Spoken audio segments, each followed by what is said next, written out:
Stellar Bennett, and I'm with Glenn Poole, and we're interviewing. Oh, wait. Yeah, okay. And we're interviewing Artie Nasberg at his home in Bangor. So just to start at the beginning, Artie, could you tell us where and what year you were born? I was born in 1932 down in Cape Elizabeth, Maine, on a farm with a midwife whom I fortunately met about 30 years later. But anyway, yes, that's right, in 32. Is Donnie older or younger than you? He's 2 years older. 2 years He older. was born in 1930. Yeah. And what was your father's name? Albion Nasberg, and he was the son of Otto Alfred, and I can't remember her name. I think it was Augusta? Augustus, yeah. And he came over from Sweden in 1890. He came over from Sweden when he was 20 years old. And your father was born in And my father was born in Monson. He was born in the old gum factory building up, I don't recall the street that it's on, goes up by the lake. Mm-hmm. Yeah, next door to Rachel Jones. Right. Yes. Yep. When did you, and your mother? Ruth M. Stack, she was from Cape Elizabeth, Maine. And she left shortly after I was born, so I haven't had much doings with her. We lived with my grandmother on the farm until I was 2 years old, and then moved up to Monson. Moved in with my father and my uncle Ernie Nasberg and my grandfather and my grandmother in 1934. It was quite a house full. That was on Tenny Hill. That was on Tenny Hill, just on the Blanchard Road, just off the beginning of the Blanchard Road. Did your grandfather ever say why they left Sweden? Well, he was 20 years old, and I think they knew that there were slate quarries in Monson. He was a tinsmith by trade. He had learned in high school how to work with metal. He came to Maine and settled in Monson in 1900, and he worked as a hoister man at the quarries. He ran the machinery that raised the workers up and down the shafts and hauled up the slate. In Brenda's documentary, Copper Kettle, that was about him, wasn't it? Yes, it was, yeah. That was about the travels and travails of getting here. Mm-hmm. I think I've got to correct something, because I think he moved to Portland first. Upon coming to Maine, he moved to Portland and met his wife and married her. And they moved to Monson in 1900, where he got a job, because my father was born, as I said, at the old gum factory house in 1903, born in 1903. Then apparently they moved back to Portland because Uncle was born in 1906 in Portland. Yeah. And can you tell us a little bit about growing up on Tenny Hill, your early years? Yeah. Good place to go. Monson was a good place to grow up in.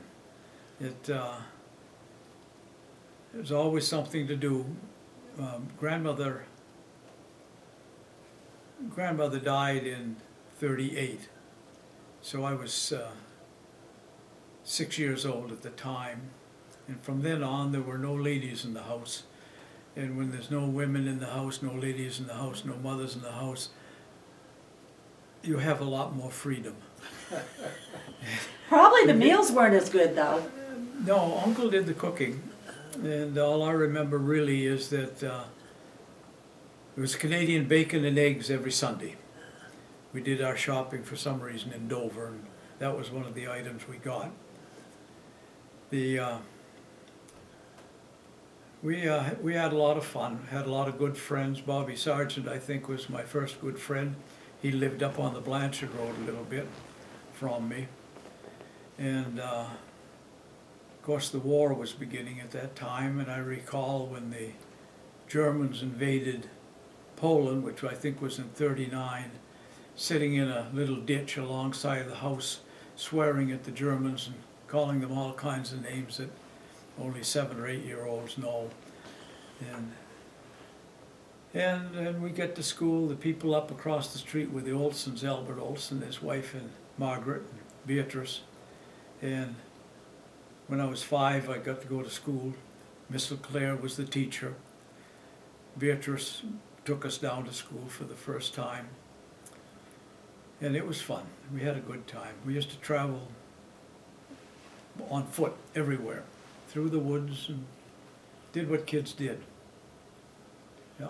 Did your father ever learn to speak Swedish? I don't believe so. No. No, I think the thing to do at that time was to learn English. Right. You learned English and you got along better with people. Correct. Yep. Yeah. Yep. Yeah. I was looking at the census records and some of the people that lived on Tenny Hill. Yeah. And Axel and William Erickson. Do you remember them? Yep. Larry and Larry's father.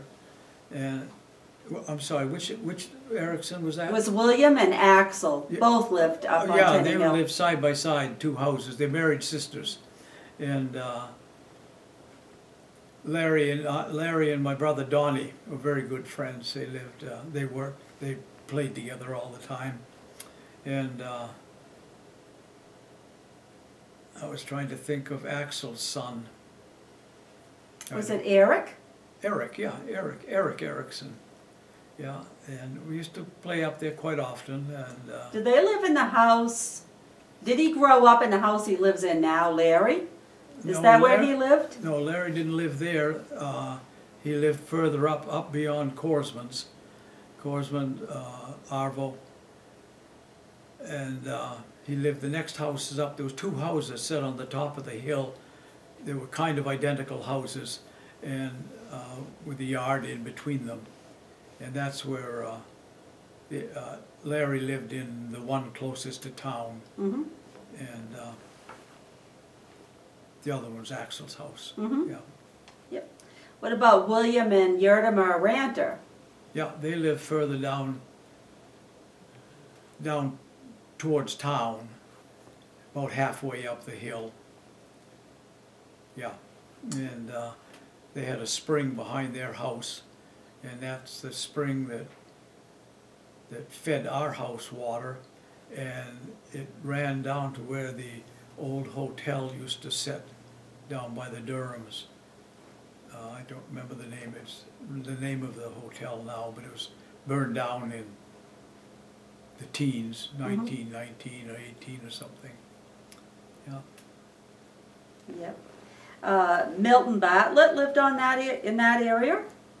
Yeah, I don't remember Milton. I think he was an older man, older gentleman, and I don't remember. There was a judge lived up on the hill as a boy, and I don't recall his name either. I wish I could.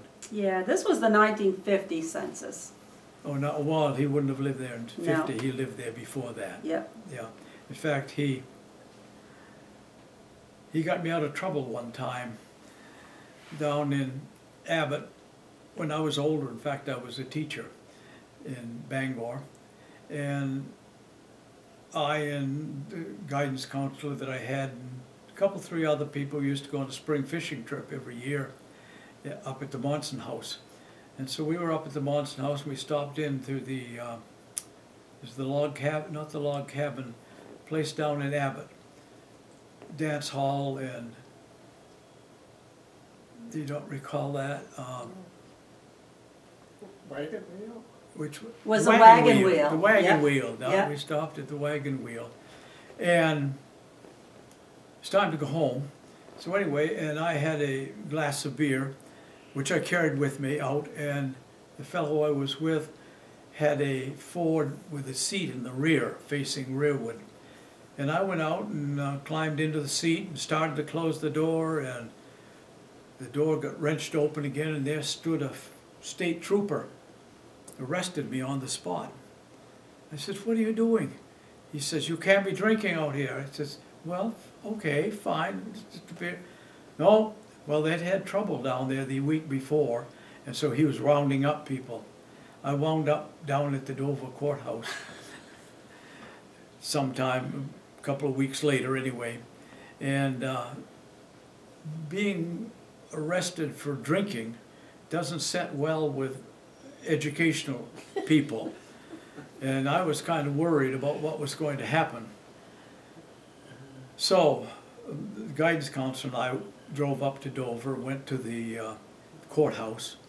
We're sitting in our long bench there, and secretary came out and asked if anyone had seen, asked for me, as a matter of fact, and I went in to see her in her office. She says, "Have you seen the judge yet?"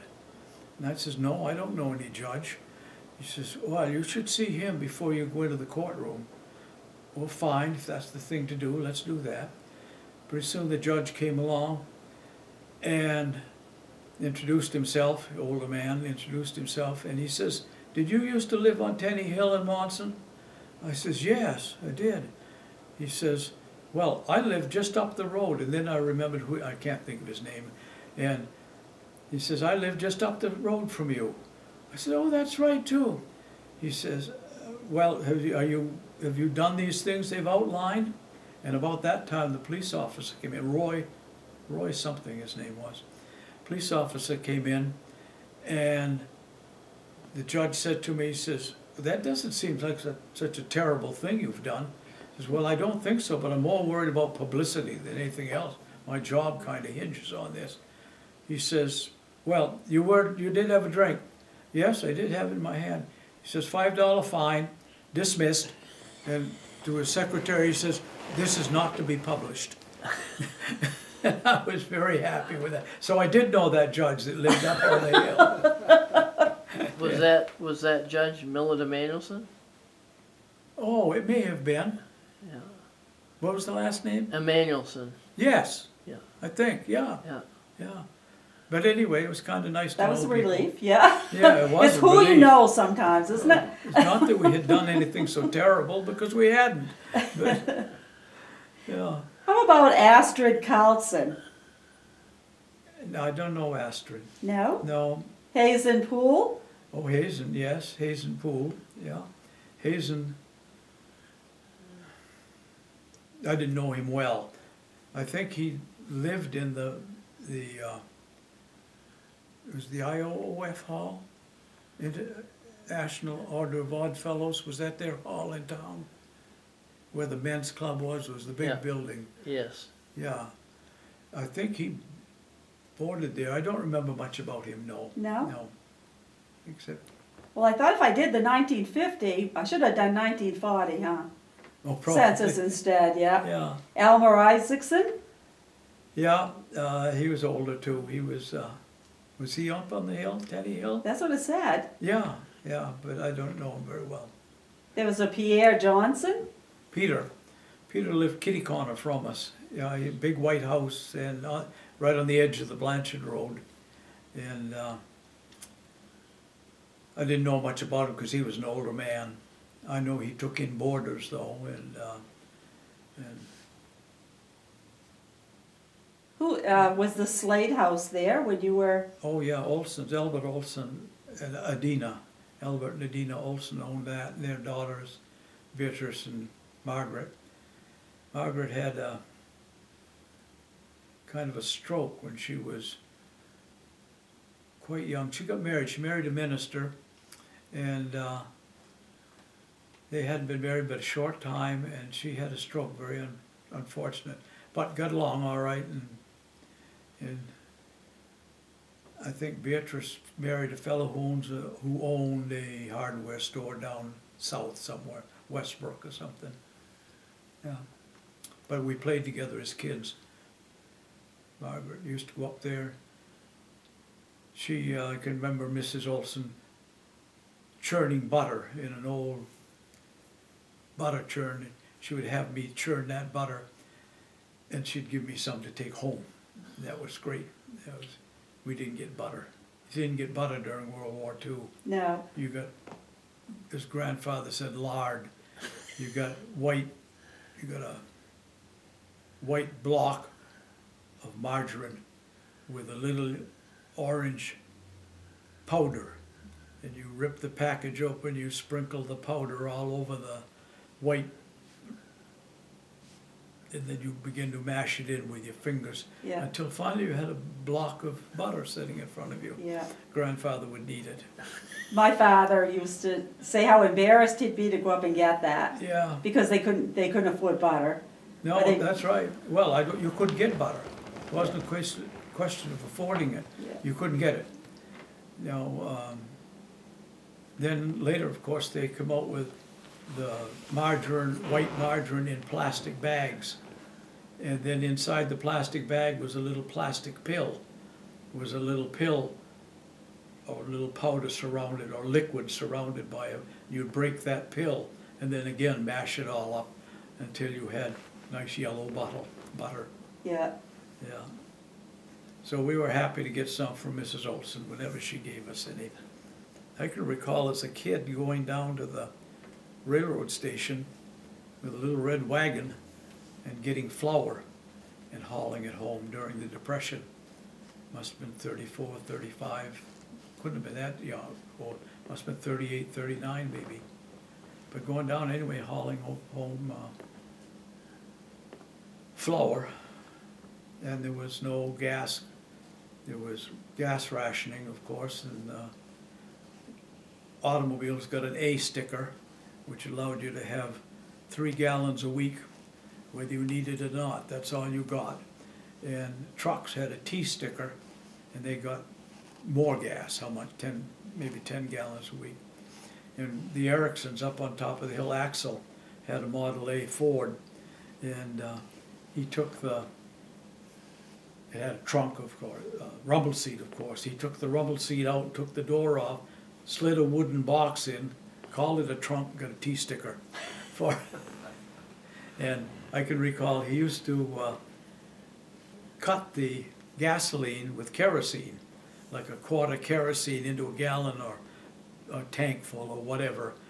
Okay. And that little Model A would go up the hill and smoke would be just pouring out the back end of it. I think he had to clean the spark plugs probably every week. It was something else. Yeah. Did both your father and your uncle work in the quarry? Yeah. Yes, they did. And your grandfather must have been retired when you were growing up, or did he still work? Yeah, he was at home, so yeah, he had to be retired by then. If he was born in 70. Yeah, I don't recall him working in the quarries, so he must have been retired. And father worked up in the mill, doing something in the mill, and uncle worked down in the pit. And if I remember right, they used to complain because during World War II, when wages were going up, he was about 600 feet underground with one of the old heavy drills, laying up on a platform, drilling holes in the ceiling with all the dust falling all over him. And of course he died of lung disease when he was early 50 years old. They'd get up every morning. They'd have to be to work at 7.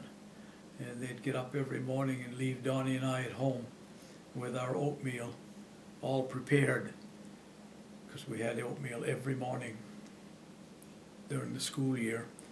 And it would be cold, of course, by the time we got to it. It was not appetizing.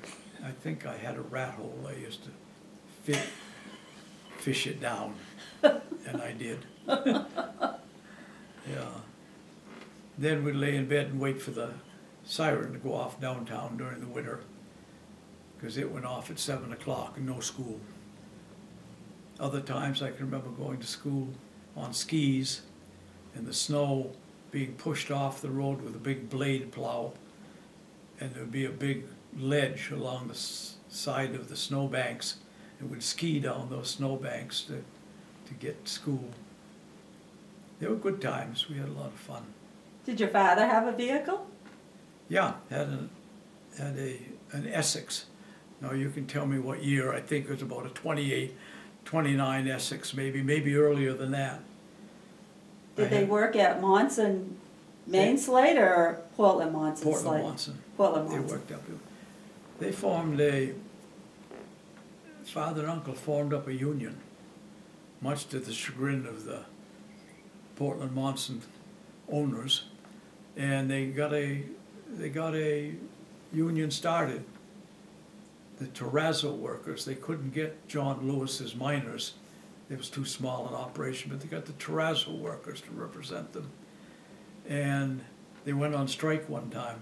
Do you recall that? Yeah, I think my family might have been involved in that as well. Really? The Crunhams, yeah. It didn't work out anyway. No, it did not. No, it didn't work out because, heck, most of the workers were young workers, they had families and they had to feed them.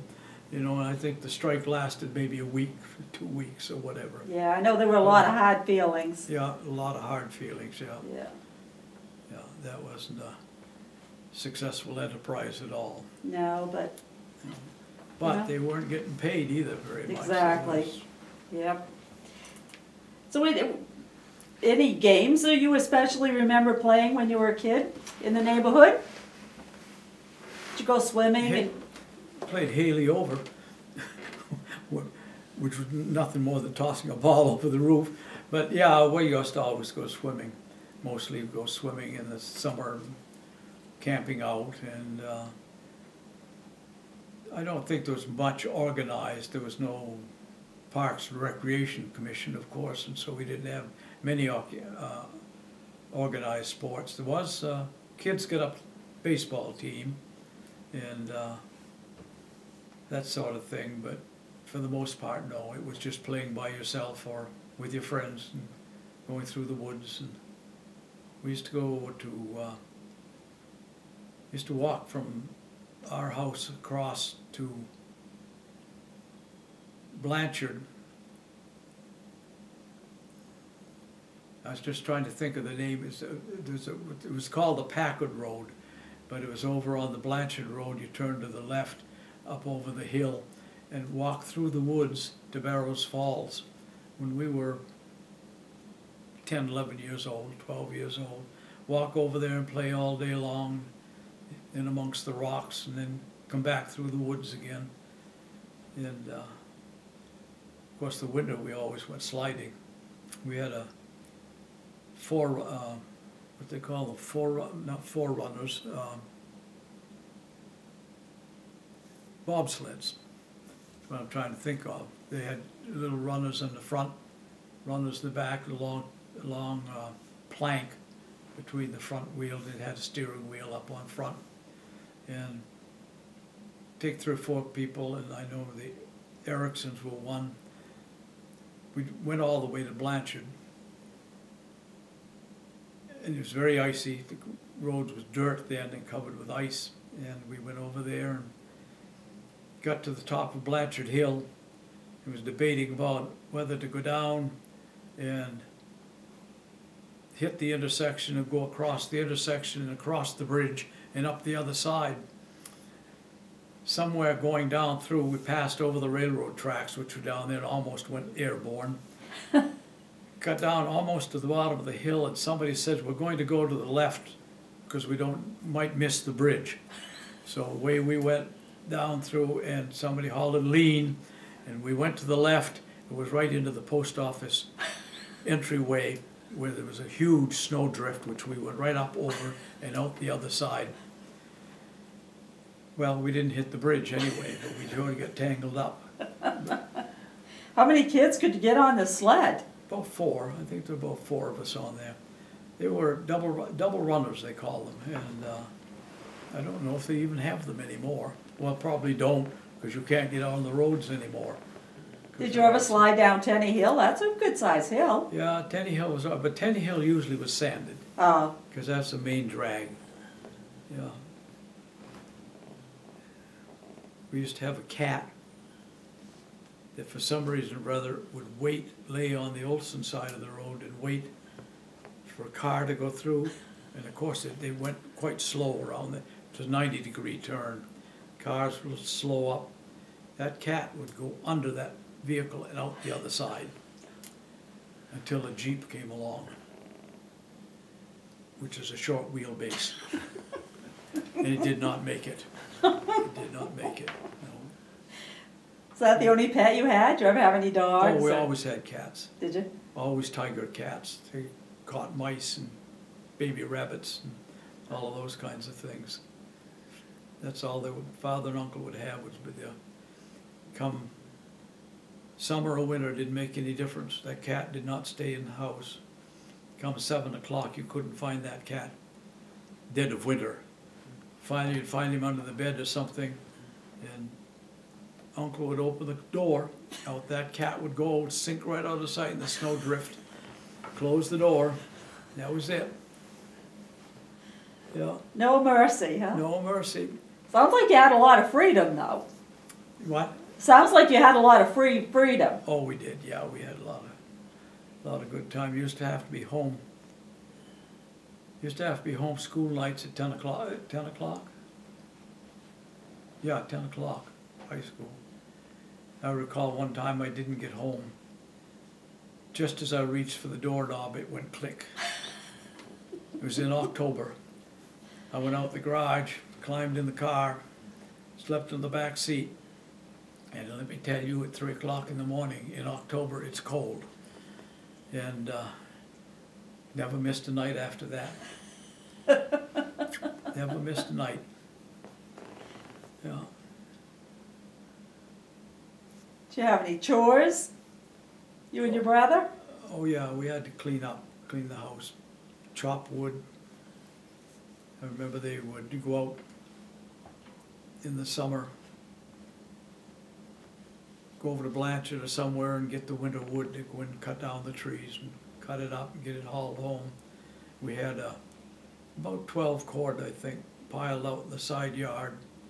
Father and uncle had built their own saw machine and for sawing wood, and it was mounted. They made a wooden frame and wheels underneath it, and Model A engine up front with a belt, 6-inch belt that ran back to where the saw rigging was, turned a pulley, and I suspect it was probably about a 30-inch saw blade on a big one, and fire that up and push the grandfather would load the wood on, uncle would push it into the saw, and father would take it away.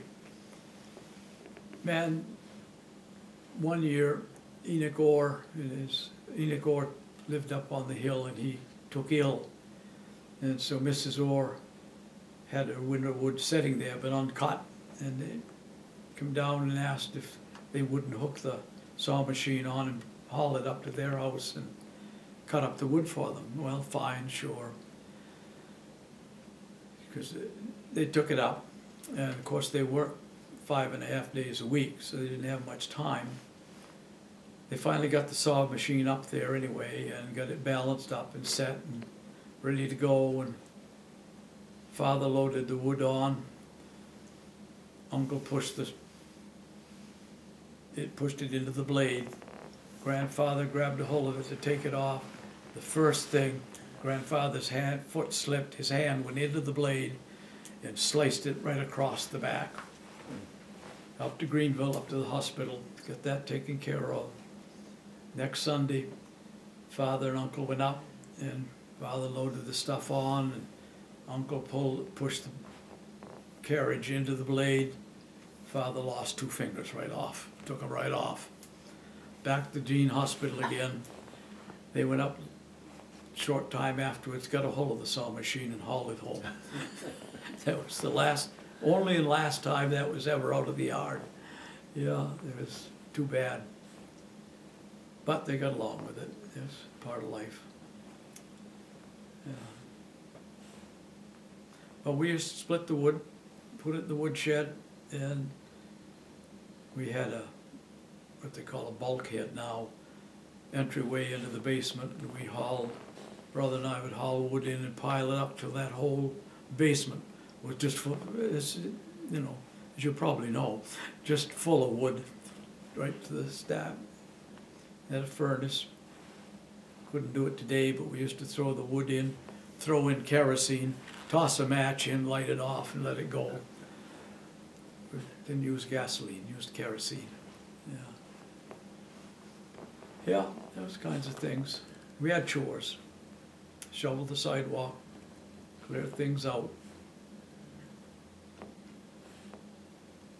you have any, 4th of July used to be a big deal It was a in big some deal. towns. and- Yeah, it was a big deal. We used to get our firecrackers and sprinklers and sparklers.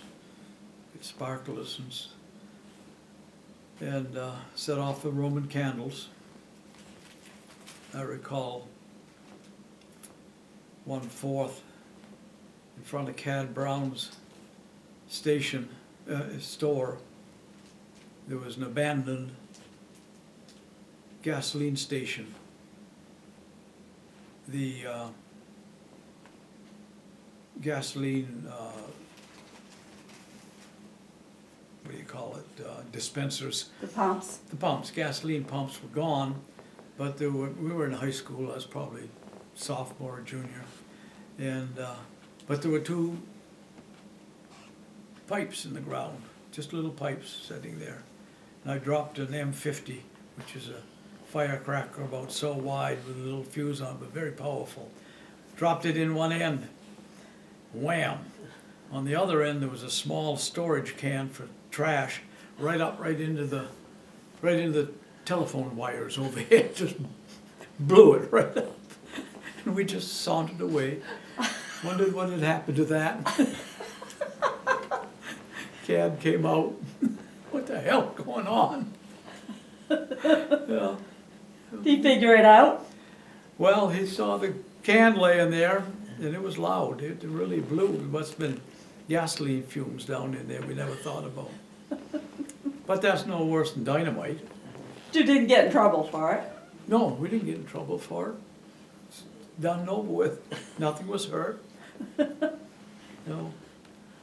Still had all your fingers at the end, that's what counts, Yeah. right? Yeah, no problem. No one Yeah. got hurt. That was the biggie. We Well, if that's what you did for 4th of July, what'd you do for Halloween? tied stuff on the back of the bus, Hazy Main stages going through. Tied cans on. Although Brother Donnie and a couple of his friends, Ackersons lived down on the corner of,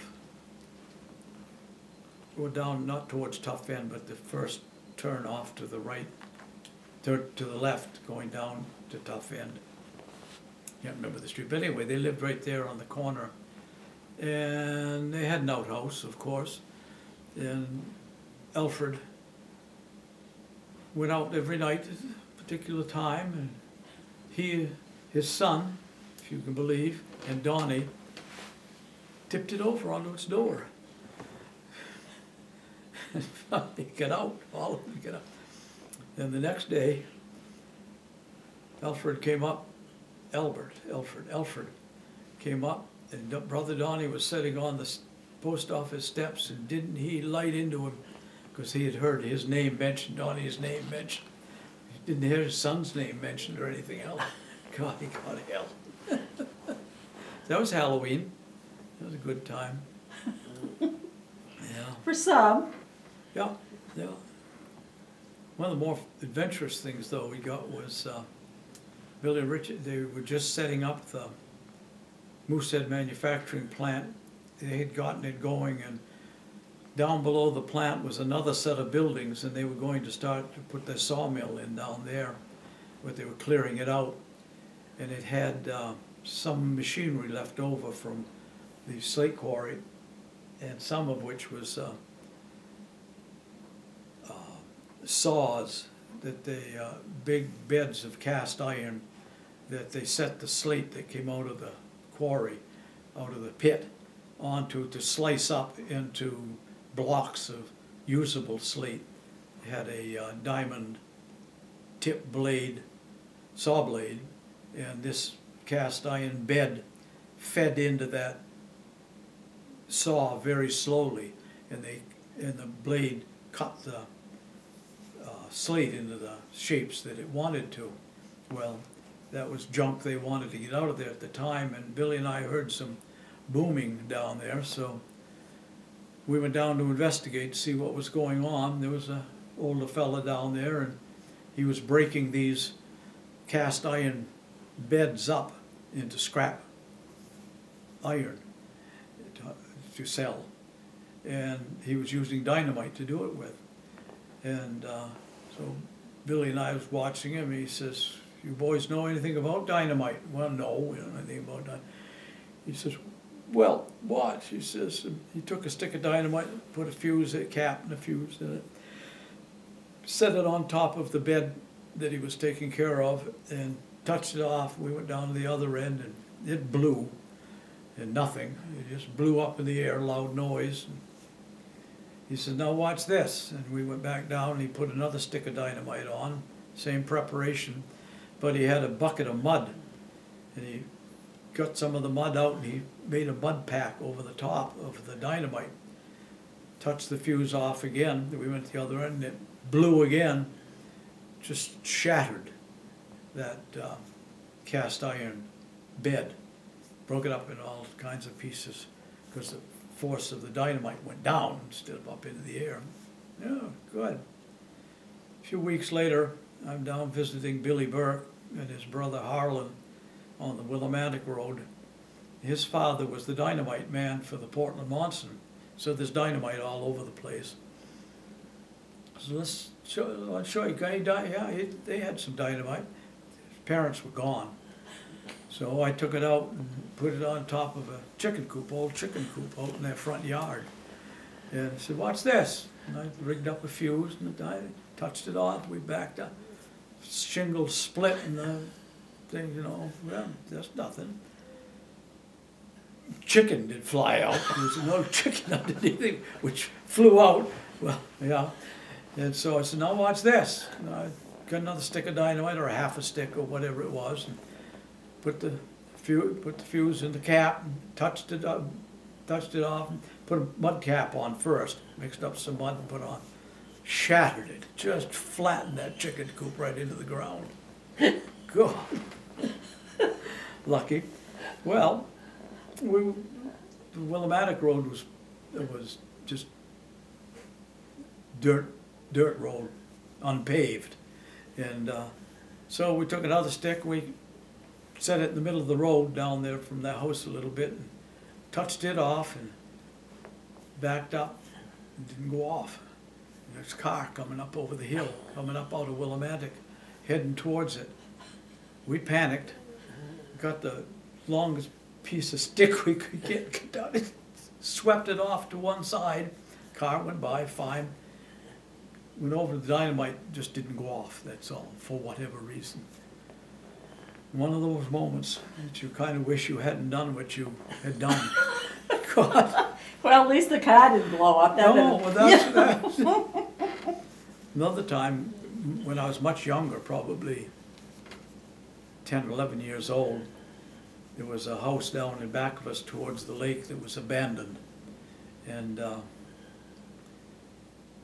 I and, what was her name?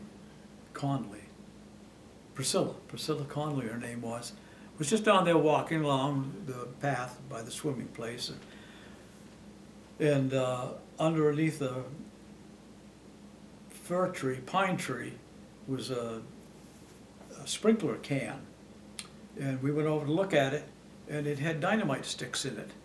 And just kind of all packed in, where they had been digging a well probably years before, had been digging a well and had stopped. And I knew enough, even at that age, to go get somebody, because it was all wet on the outside of it. And I've heard that, that's very easy to explode. It would go off easily. I went and got somebody, and we didn't go back with them. And what they did with it, I don't know. But if you grow up around dynamite and stuff like that, you learn to live with it. Yeah, that was kind of fun. We had fun anyway when we were kids. What about Christmases? Oh, we had Christmas, always went out and cut Christmas tree and Christmas trees, and we didn't do much, wrapped up packages. It was it was a good thing, but happy time. I Yeah, remember one of the best gifts I ever got was, I must have been 10 or 11, was a little typewriter. You set the dial up there for an A and typed out A, you typed. Then way back when, I got some bunny rabbit slippers with the little eyes on them and little ears on them. I don't know why I remember that, but I did, uh, yeah. did you ever go to work with, go down to the quarries with your uncle and father? Down in, no. But I mean, did he ever take you down to the mill where he worked, or? No, not to Portland Monson, when I was, I don't know, early teens probably. I was down in the Monson, Maine though. I can remember the men sitting there, kind of old duffers, sitting there with this block of slate, like the size of a shingle, probably, what, 10 inches wide and 14 inches long or something like that. And they would sit there and wooden stools and with a mallet and a chisel that was probably 3 or 4 inches long. And they would sit there, they would take that mallet, have the block on edge, strike it here, strike it on the other side, strike it in the middle, and the slab, the shingle of slate would just fall right off, just as clear and clean as could be. Do the next one, slab it, do the next one, till that whole block was probably, you know, 1.5 feet or so by 1.5 feet, whatever. And they would just sit there all day long and just slab off that slate. And I know when Moosehead took over the factory down there, out in back, there were, on edge, was all these slate shingles. You may have seen them, rows of them, just rows and rows, and one stack on top of the other. There would be thousands of these slates out there. And of course they used the slate for roofing shingles all over Maine, and St. John's Cathedral in New York is covered with that slate shingles. They also used to make switchboards, electrical panels for the Navy. On board ship, they would take slate,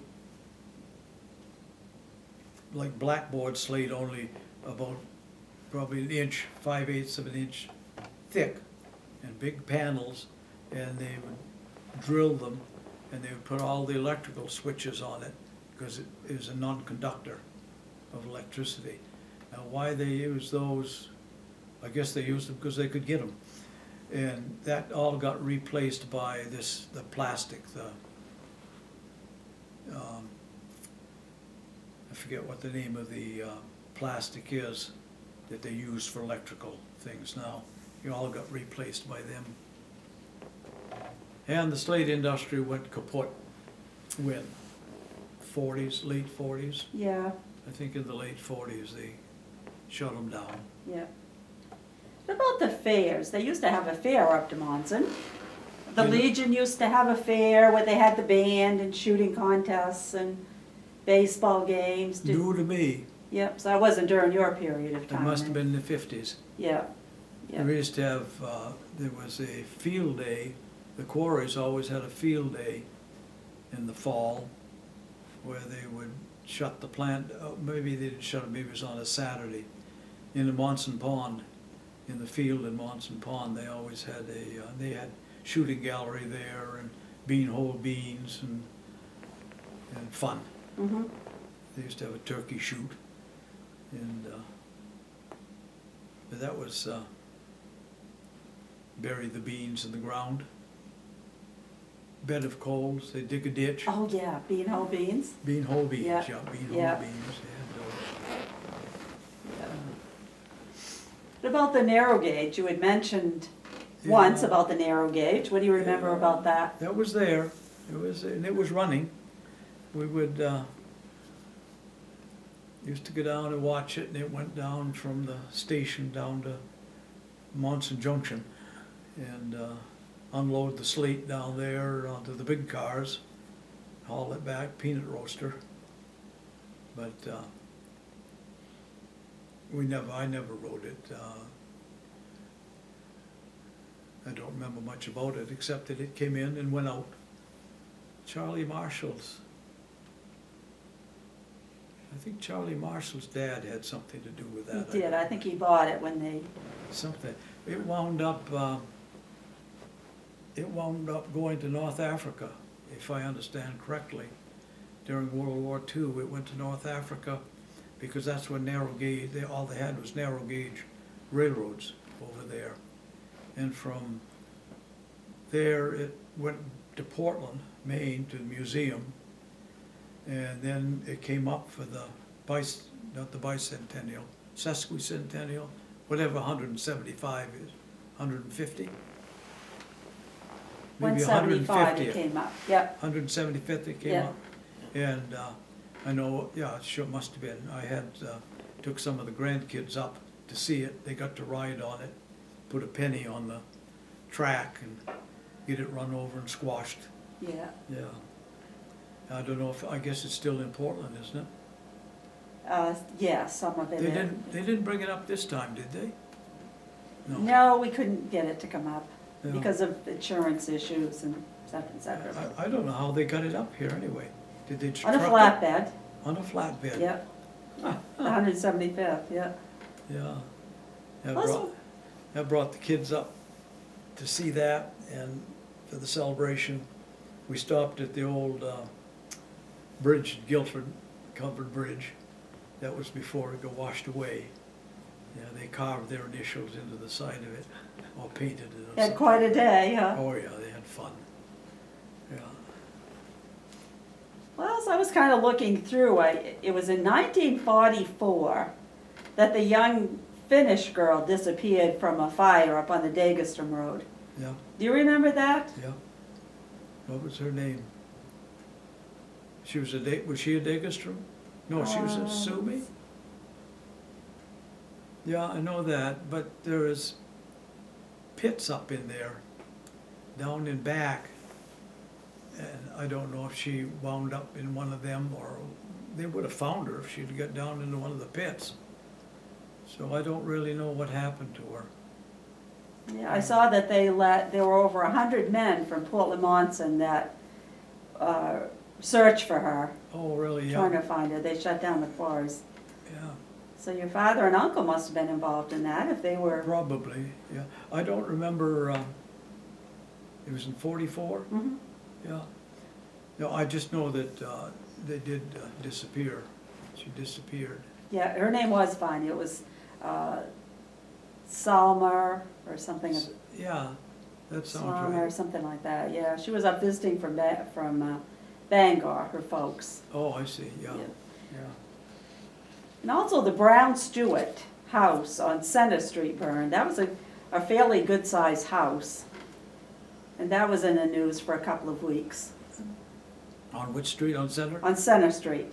Hmm, It was a big house. yeah. He was a Civil War veteran. The, And that was in 1944 as well. it was Smith, I don't remember what his name was. Called him Pussy Smith, so it was probably Percy. I wouldn't be at all surprised. You wouldn't And, happen to know who Booger Anderson is, would you? No, No. no. My father used to tell about Booger Anderson, but I asked him, he never knew what his first name was. And then I was talking to somebody else the other day. It was in that same generation. And they said that there was always nicknames for people. Yeah, And I said, well, you know, my father was talking about Booger Anderson. She said, well, my father did too. And we don't know what his first name was. I don't know. the only Andersons I knew was Arvid, and had a brother. And, Yeah. yeah. No, that's, I remember, we used to hitchhike a lot, when we were kids. In fact, that's the only way you got anywhere, was hitchhiking. And it was hitchhiking, it was Billy Richards and I were hitchhiking to Guilford. And this car came up beside, we didn't even hear it. It was so quiet. Came up beside us and the door opened, rear door opened. Want to ride, boys? Sure. Climbed in and it was Louis Oakes. Harry Oakes, Louis Oakes. So Louis Oakes. And he was on his way down to Dover Foxcroft to commemorate the Oakes Field down there. He was just as pleasant a person as you could be. He's a millionaire many times over. And his car is now down in the Coal Museum down there. And every time I go down there with people, I tell them, I had a ride in that car one time. Yeah. With the man himself, huh? Yeah, the man himself. Yeah. That car used to go through town. It turned out to be, I thought it was a Rolls Royce. It turns out it's a Chrysler, big Chrysler, and but very quiet. But it used to go through town in Monson every now and then, just moving along, purring. A great little vehicle. Do you remember any other big stories in Monson other than the couple of fires that I mentioned? No. Any? Well, the only fire that I remember was Carlson's store. Carlson's had a hall that the basketball team played in back in '38, somewhere along there. Back when they won the state championship, when Monson won the small school state championship. Suomi was in that. One of the Suomis, I don't remember which one. But anyway, we had been down in the Monson Town Hall and up above practicing basketball with Pete Gattrell. He was the coach. And it was at dark, because it must have been in March, something like that. And it was dark when we get out and I was walking home up on the Tenney Hill. And Carlson had a garage there. And as I was going by, the lights flickering in the back, went over and looked through the window, and there was a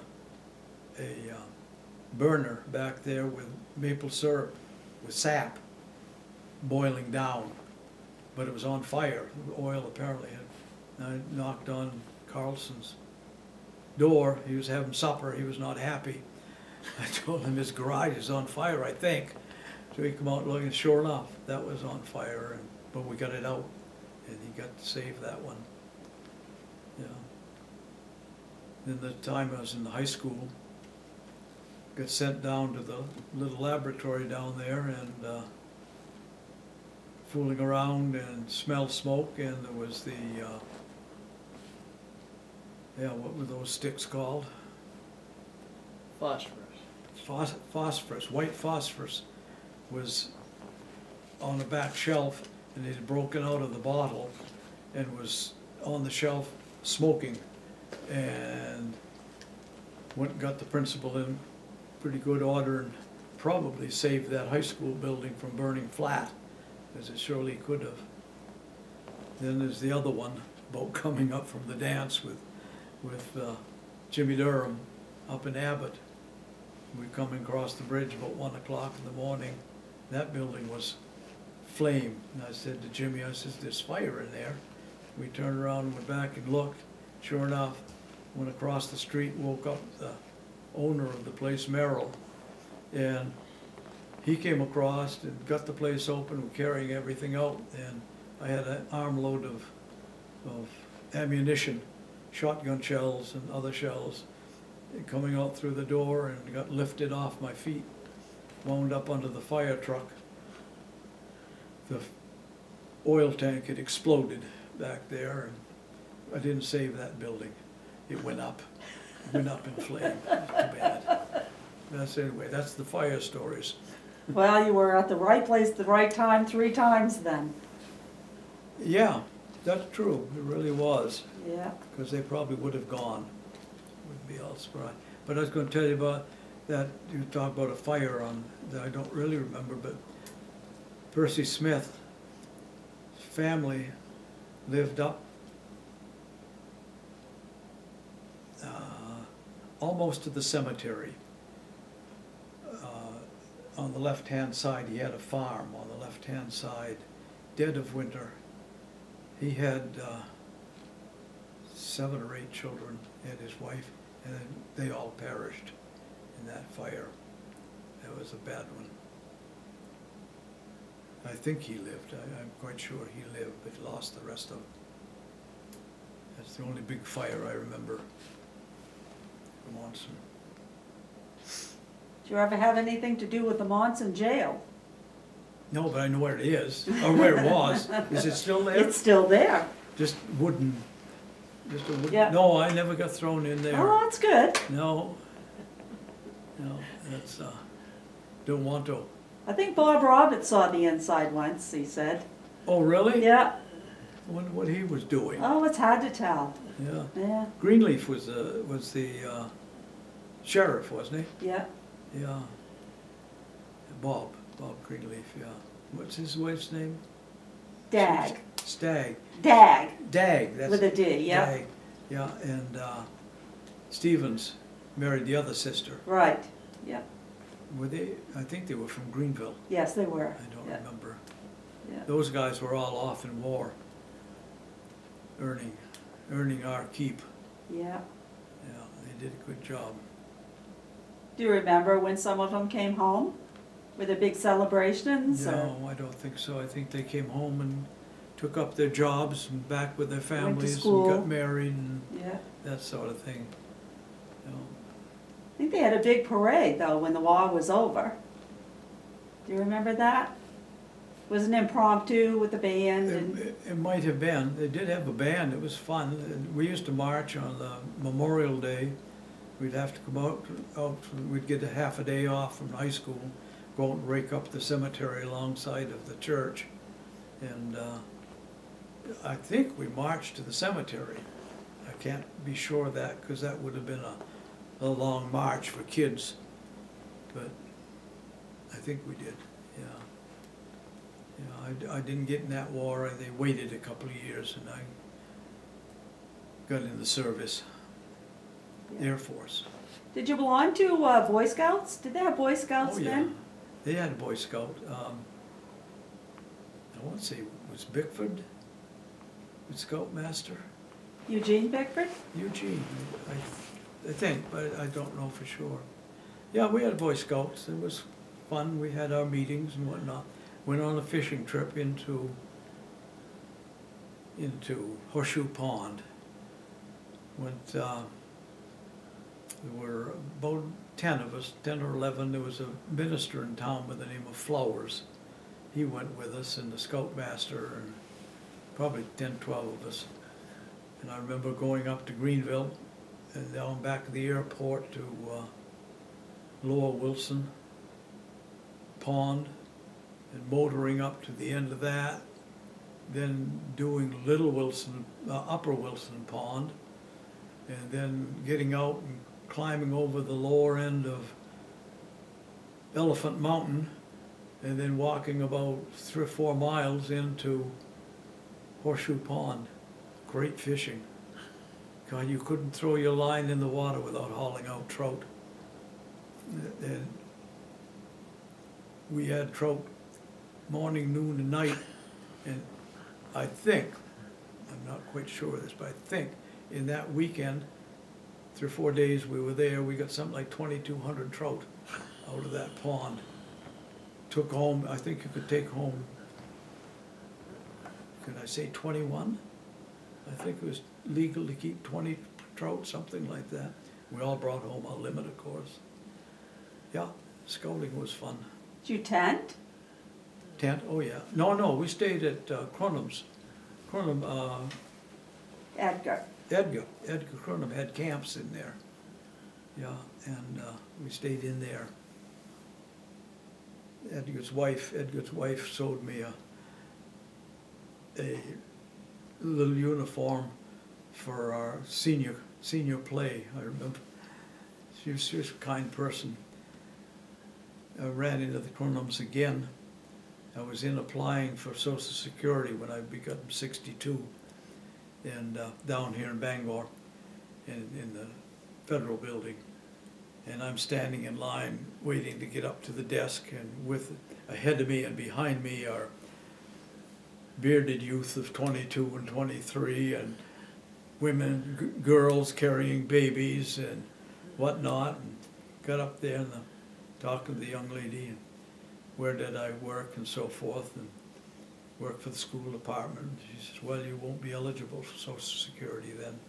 It's not available to the retirement system, school retirement. I said, what do you mean? I've paid in done my 40 quarters, and I've paid into it all this time. And she said, no, well, you just won't get it, you're ineligible for it. My voice is rising all the time. And I says, find out, I said, are you telling me that these people behind me who have never worked a goddamn day in their life are going to get the benefits that I paid in for, and I can get nothing? I got to call my supervisor. Okay. So left there, went across the hall to Bill Cohen's office, Senator Cohen's office. Went in there, and I was going to lament to them about it. And girl sitting at the desk, we got to talking, and it turns out she's a Crunham from Monson, and she's the granddaughter of Edgar and whatnot. She said, oh, we'll see about that. She wrote a letter off to the contact at Senator Cohen anyway, and about 3 weeks later I get a nice letter in blue print ink. Yeah, you're receiving the minimum amount. Well, fine, I don't care if I only got $1. It's going on at something. So sometimes you have to know people, even if accidentally. Yeah, Crunhams, they were nice people.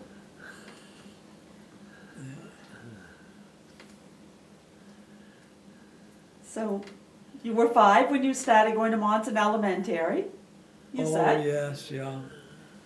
Yeah, Miss LeClaire, and stayed with him. Who else was teaching there then? Oh, Miss Bray, what was her first name? Beatrice? Bit, Miss Bray? Miss Bray. It was Beatrice, wasn't it, Glenn? Vivian. Vivian. Yeah, Vivian Bray, yeah. Yeah. She was strict. Oh, yes, she was. She was a strict teacher. Well, I can't tell you that story, but We all have stories about her, Artie. You do. Huh? We But do. this one, I think anybody listening to this that went to school in Monson has a story. we were in the 3rd grade, which was upstairs, but we went down to the 2nd grade for reading, because she was Miss Bray apparently was a better reading teacher. Poor Doris Stanchfield, she made you stand up in front of the class and do the reading. And Doris was very shy anyway, and she was standing up there reading, or starting to read, kind of blubbering a little bit, and a puddle of water, was forming at her feet. And someone said something, and Miss Bray looked up, I got to the bathroom. Yeah, she ran a tight ship. Well, That's one way to put it. Not quite so tight. Yeah, she was all right. Did you have Hazel Seidlinger? Yeah, Hazel was 4th grade. Yes, we did. Had a nickname, and we're not going to do that. Yeah, she was good. She was all right. Rachel Jones sat in front of me. We had these desks with the ink wells, and Rachel did have braids, and they did fall into that open inkwell for some reason or other. Rachel was real fine. She was a good girl. Funny the stories you remember from some. I can remember one about we had to read, which is about a cat that got left from the summer camp out on the island and how it weathered the winter. And said he had a picture. I can see the picture now of the cat setting up in the window with the snow blowing on. Don't know why you remember those things. Yeah, she did. And then Amanda Matson. Yeah. She married a Brown, Amanda Brown. That's right, became Amanda Brown, didn't it? That was just shortly after we left there. Amanda Matson. And Amanda used to go with the, on the bus in the summer during the war when we'd go around to pick beans. It was great fun. We'd go to Milo, Dexter, Athens, and we'd go out and pick beans, string beans, all day long. And we got paid by the pound. I never made much money. I had a lot of fun. Yeah, we just, some guys picked, I think I can remember Brown, Don Brown, he was serious about it. He would really pick, and he'd do bushels and bushels and bushels of beans. He'd go right up and down a row, clean them right out. I'd make a half a row. Jack Burke and I would get in fights with mustard weed. You could pick a mustard weed up and it has a lot of dirt on the bottom. Sails very nicely through the air. Yeah. It was fun. They used to have a pea factory over in Newport. Corinna, maybe. Corinna. It was in Corinna, yeah. Used to go over there. That was fun. That was a lot of good. Used to ride with Arthur Bray. Bray. Son, not Arthur. George? George stuttered. But George used to run the bus to pick up the kids all around. And I used to ride with him when he'd go out. And in the spring, we'd do 7 Mile Square.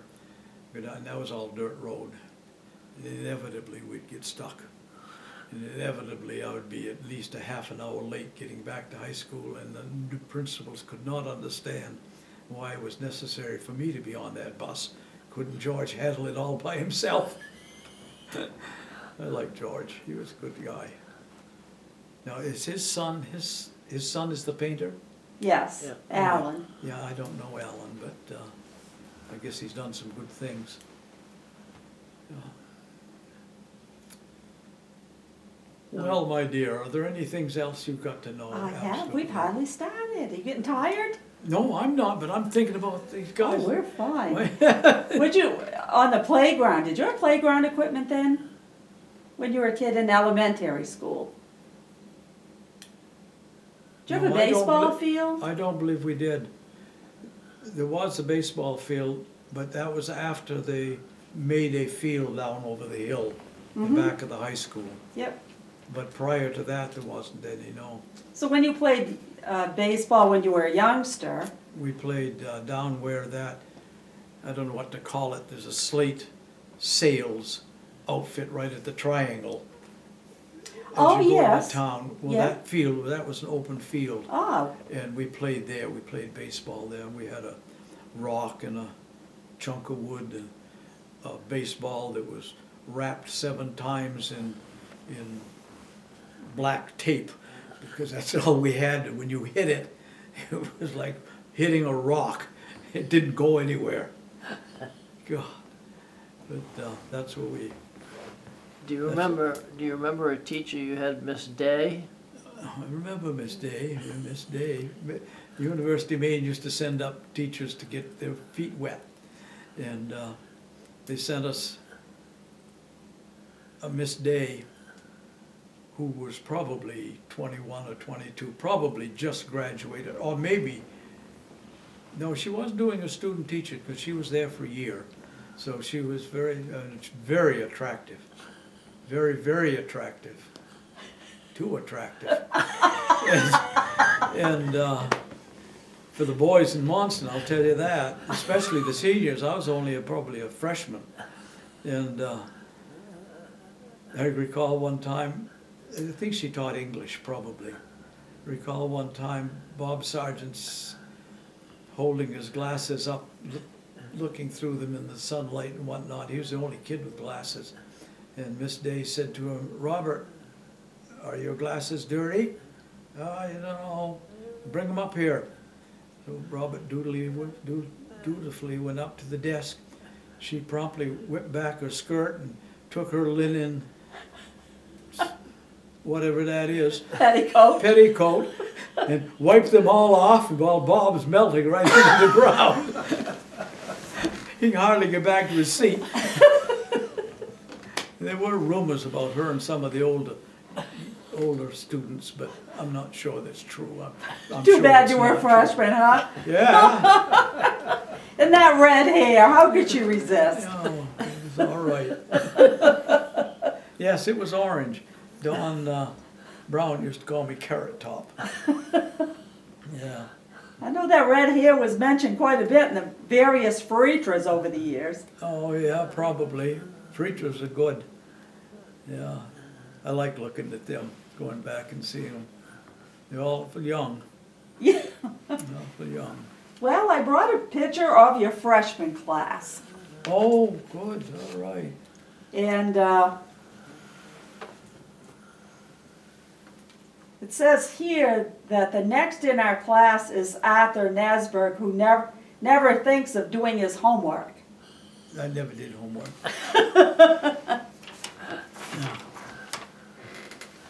Oh, yes.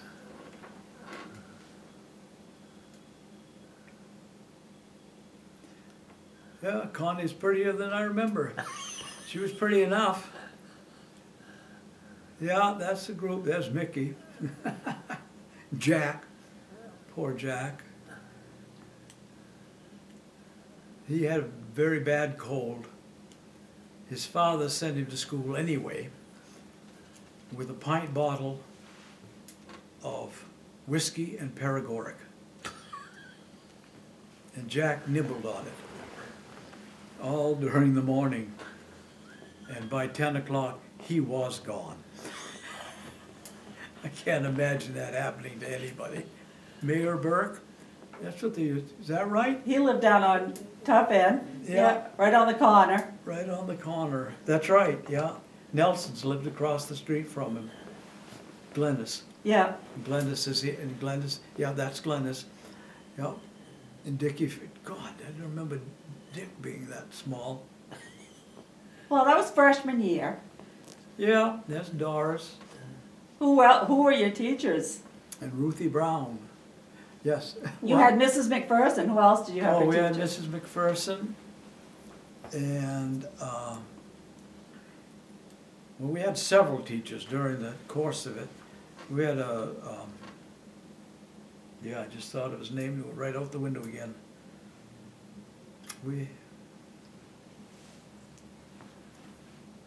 Who did we have our freshman year? Connie McPherson, and as principal, I think we had Houston that year. What was his first name? The Houston. Guy was his brother. Guy was a banker down in Guilford. Harry. No, Harry was the banker. Harry was it must have been, it could have been Guy Houston? Yeah, anyway. And by the time it got to be Brewster, I think, our last year, and someone else in between, I got called down about May of my graduating year by, I guess it was Houston, and I had been shooting peas, and from the back of the room you had fold up desks, 3 or 4 across, and I had a pocket full of peas, and I got called, he called me, and I had to go down to his office, which was a little cubicle out in back of his desk, and I had my hands in my pockets covering up the peas, and he said to me, he says, "I don't think, Nasberg, you can graduate." I says, "Why? I've been here." He says, "Well, you don't have enough credits."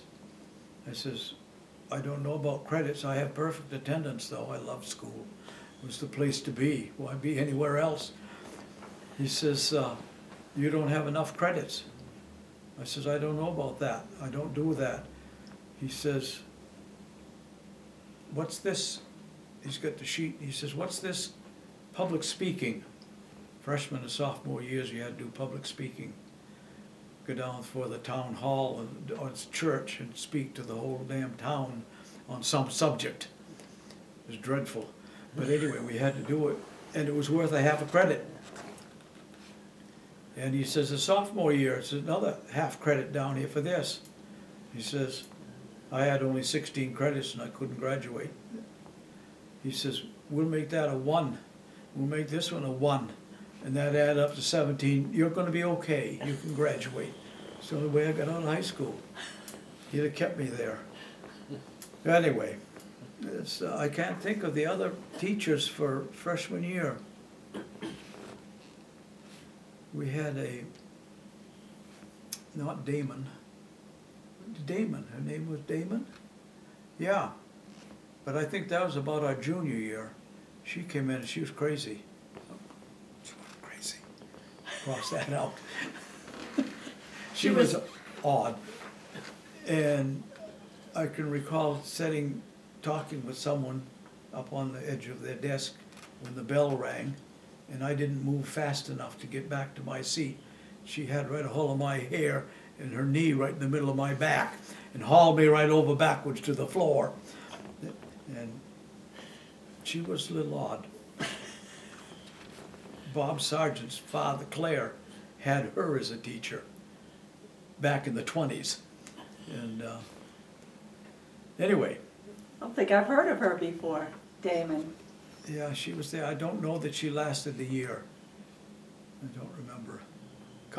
Keith Cunningham, he was another teacher during the years. A nice guy. He wanted to teach us a little classical music. We didn't know anything about classical music. He says, did you ever hear the William Tell Over, the Lone Ranger? Oh yeah, we heard the Lone Ranger. You ever hear of the song? Yes. Well, that's the William Tell Overture by so-and-so, and it is. And well, that was our introduction to, that was about the only classical I think we had. He went to New York with us on the trip. Yeah, he was the one, yeah. Yeah, that's all right. Well, there was a little write-up about the freshman reception. Oh, that was good. Yeah, it says that you were on Main Street in Monson at 3:15 a.m. and the strangest crowd of Indians ever assembled. Oh, yes, that right, yes. Some had black hair, it's true, and all were dressed in the proper fashion befitting a brave or squaw, from the war paint, moccasins and blankets, to papooses and headdresses of feathers. But whoever heard tell of a red-headed Indian? Yeah, that was what they call that, the freshman Reception. Yeah, that was the same time they took us, part of the program, maybe still is. That is not in this write-up here, Artie. No, they didn't put that No, in. they didn't put that in the paper. No. No. They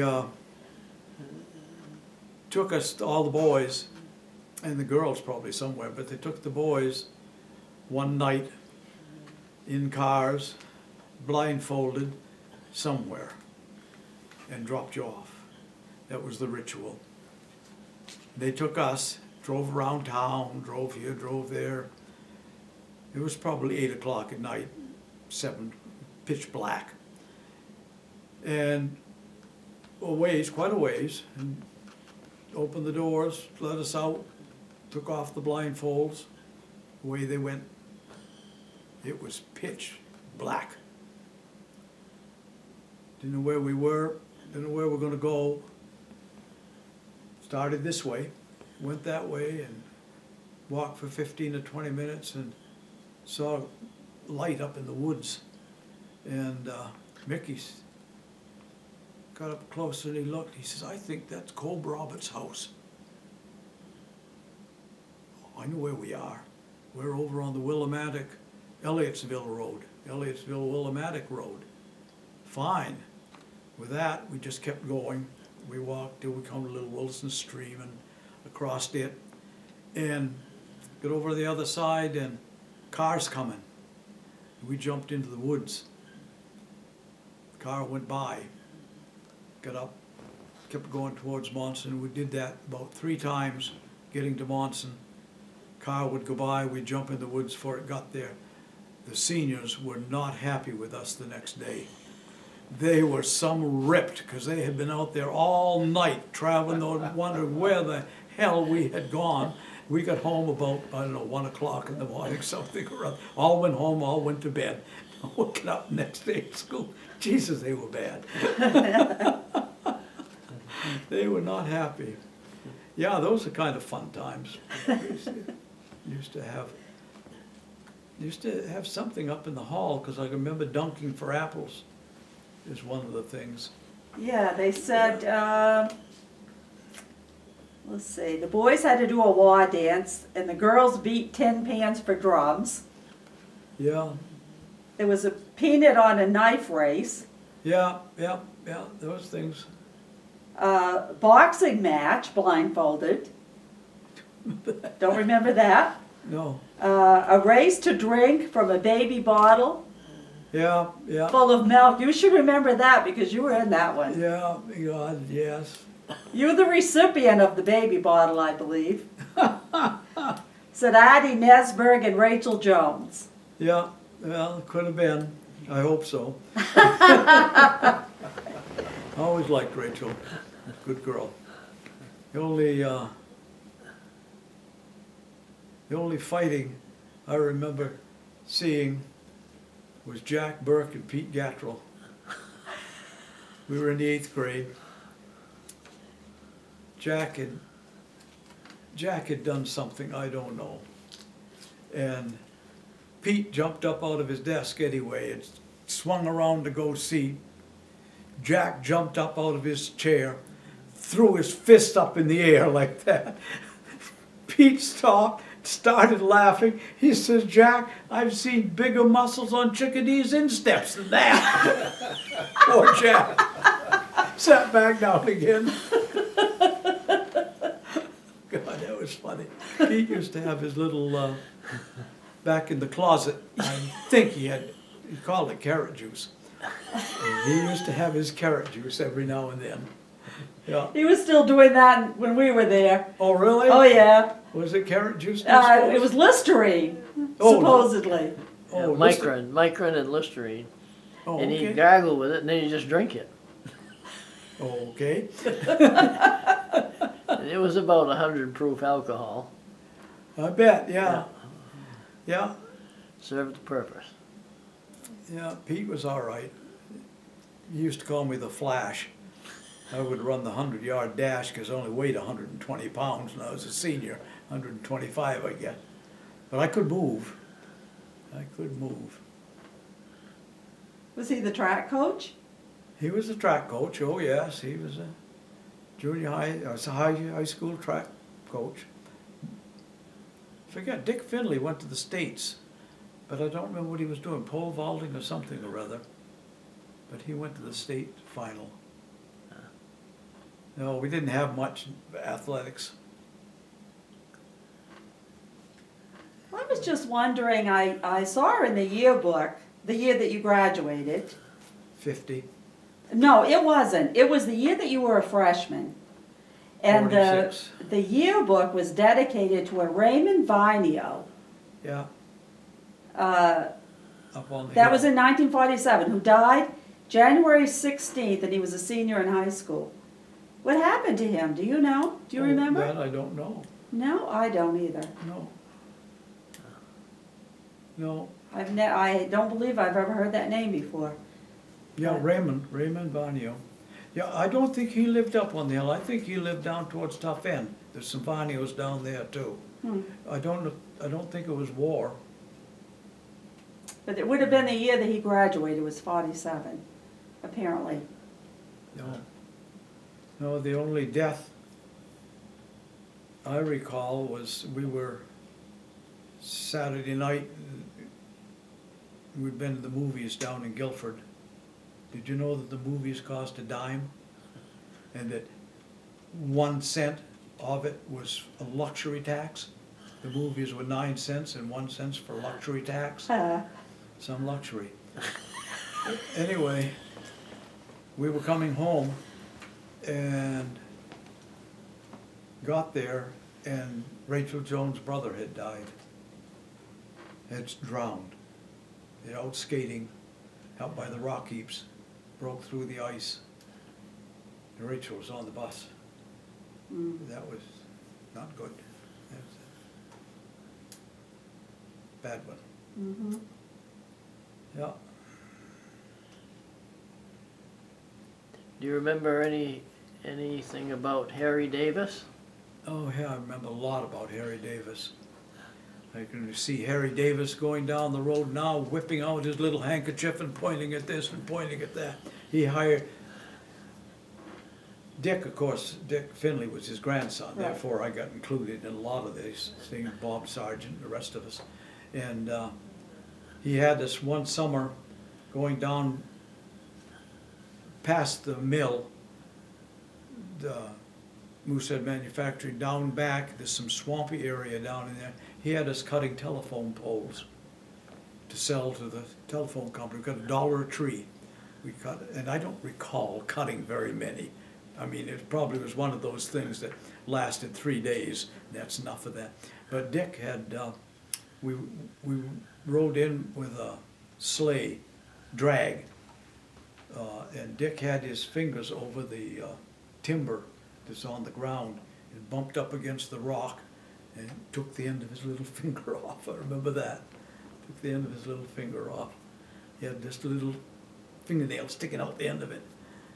And he also had this, I can remember one, probably the same summer, I don't know, going around with, you take a soup can, Campbell's soup can, squash it down, make a point out of the end. He had us going around to fir trees, punching the balsam bubbles and gathering up balsam, which he gave, I don't know, 50 cents or $1 for the whole can, but it took forever to get that can full. And he was selling it. I think there's a piece at the museum that talks about it, that it was used for, I thought it was used in medicine, but this piece there says I think it's used for something with the Norton bomb sites to anchor something in, glue it in, or it's clear, or something. I don't know exactly what it was. But anyway, he had us going around that summer doing that. And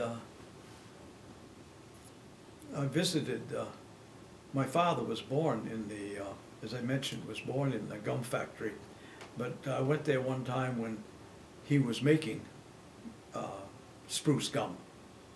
And all I really remember of it is he boils it up and makes liquid out of it, pouring it onto a kind of a belt that rolled along, and some rollers with ridges on them. And it would cut out the little pieces of spruce gum.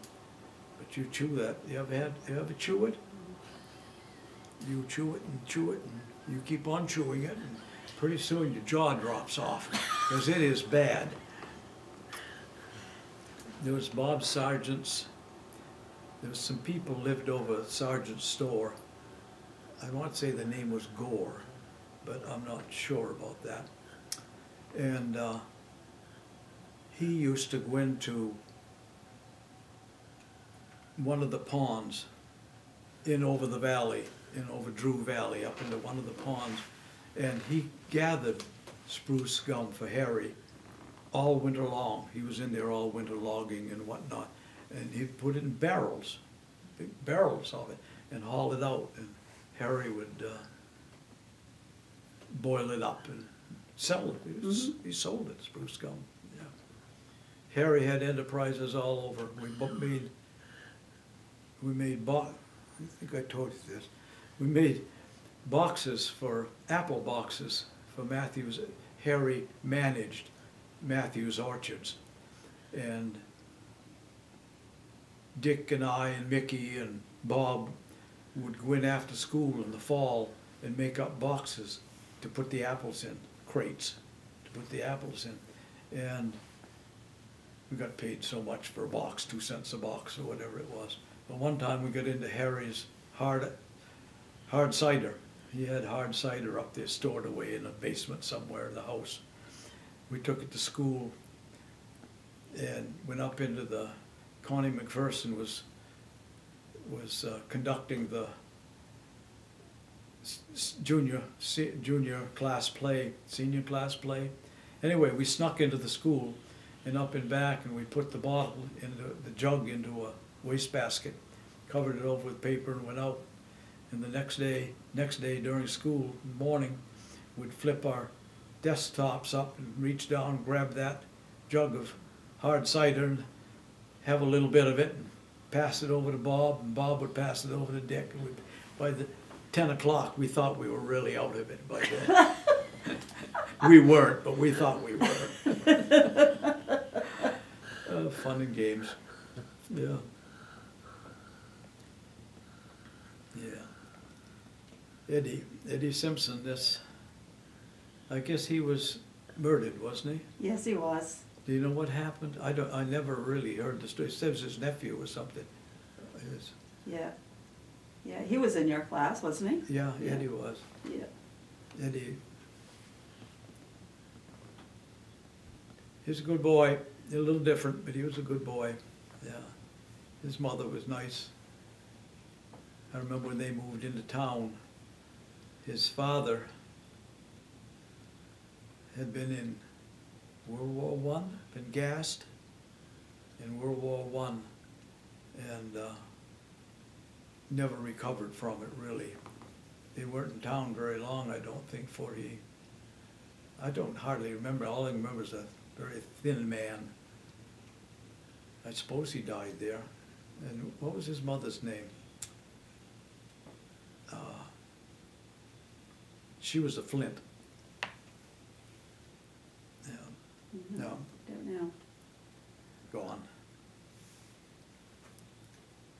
Not Joyce, was it Joyce? Joyce was Eddie's sister. Yeah. Yeah.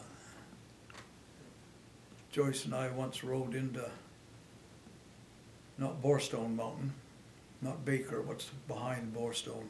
Barron? Barron. Went up to Barron, Eddie and I, and his sister and another girl. Just went up, climbed up the mountain, looked out over the lakes. It's very pretty up there. That's a beautiful spot. We used to climb Borstone all the time. That was always fun. There used to be a tower up there, you know, steel fire tower, and we'd climb up. But they tore that down. Probably got rusty. Was the man working up there then, the fire warden? I don't believe so. Oh. I don't believe so. We used to scramble right up there. Fun. The road kind of winds up. We'd climb right up, straight on up through. Yeah. I took, well, Joe and Barbie, as a matter of fact, Joe and Barbie up there one time when their oldest son was, I don't know, 7 or 8 something. The younger one was about 5. We get up, I don't know, somewhere going up there, you've got to really go out around the corner of a cliff. It's right straight down. The youngest boy, who was probably 5 or 6, started right up over the damn thing. Joe just got a hold of him and hauled him back down again, because if he'd gone over the edge, it was a drop. Yeah. Yeah. That's a nice place up there. Well, I saw your senior year, you played football. 6-man football. Went up to the attic, found some old equipment, old leather helmets and pads and stuff, and whoever the principal was there thought it was a good idea to have a football team, so we did. Yeah. We went out and we played Bingham and I don't know where else over there.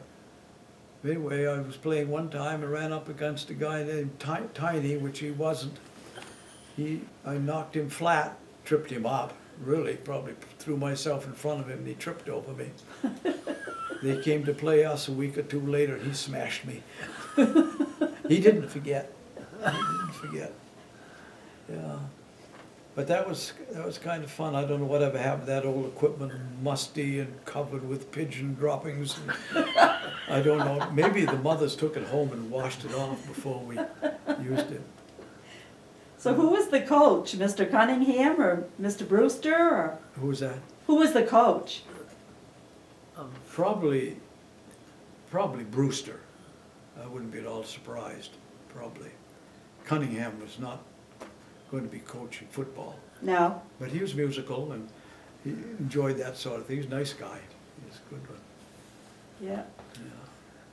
And that, in your junior year, I saw that the boys on the football team were Dick Finley Oh, and Mickey Anderson and Bob Roberts. Bob Roberts? Yeah, that was your junior year.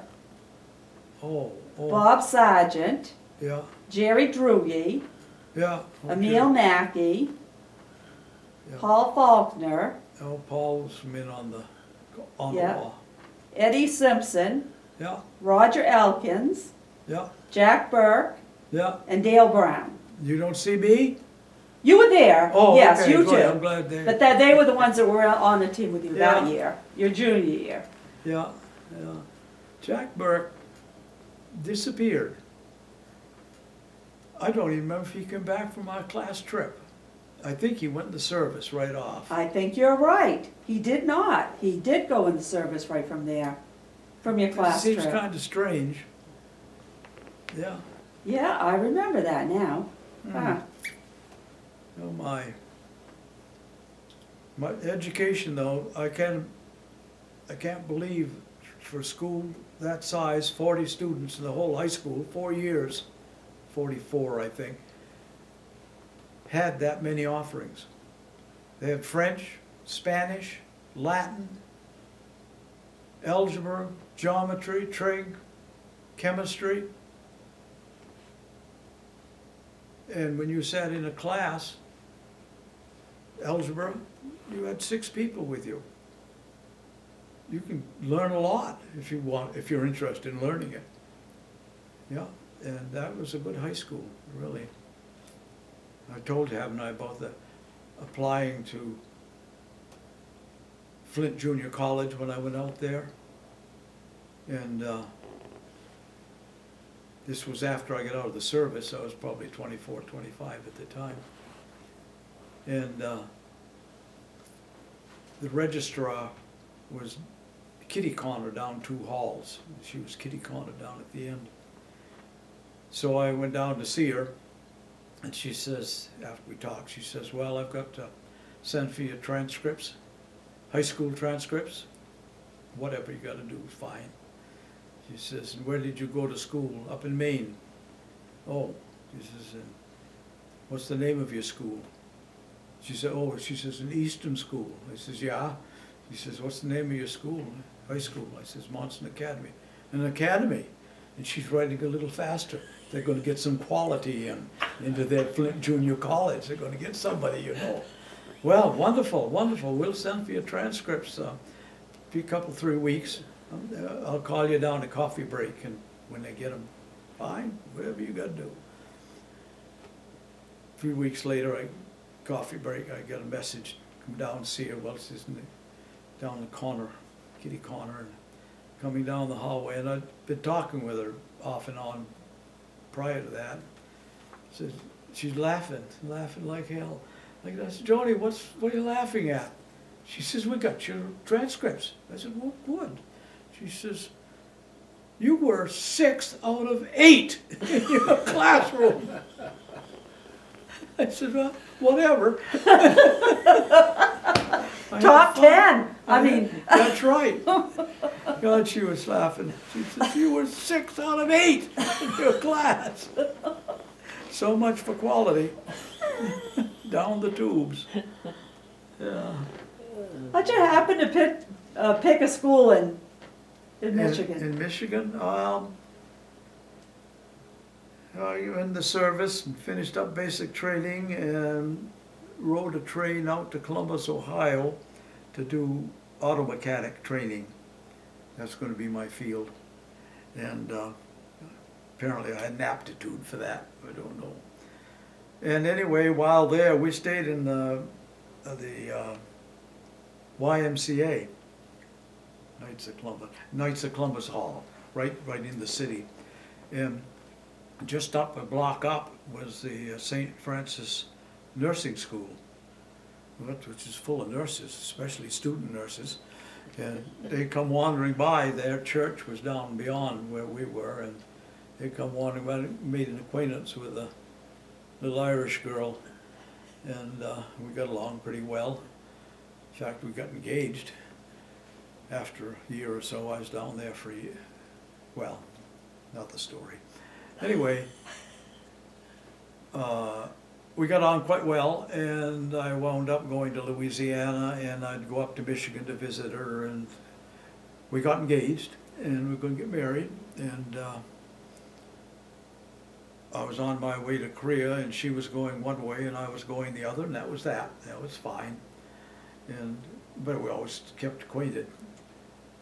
So anyway, when I got out of the service, I decided to go to General Motors Institute, Technical Institute out in Flint, for engineering.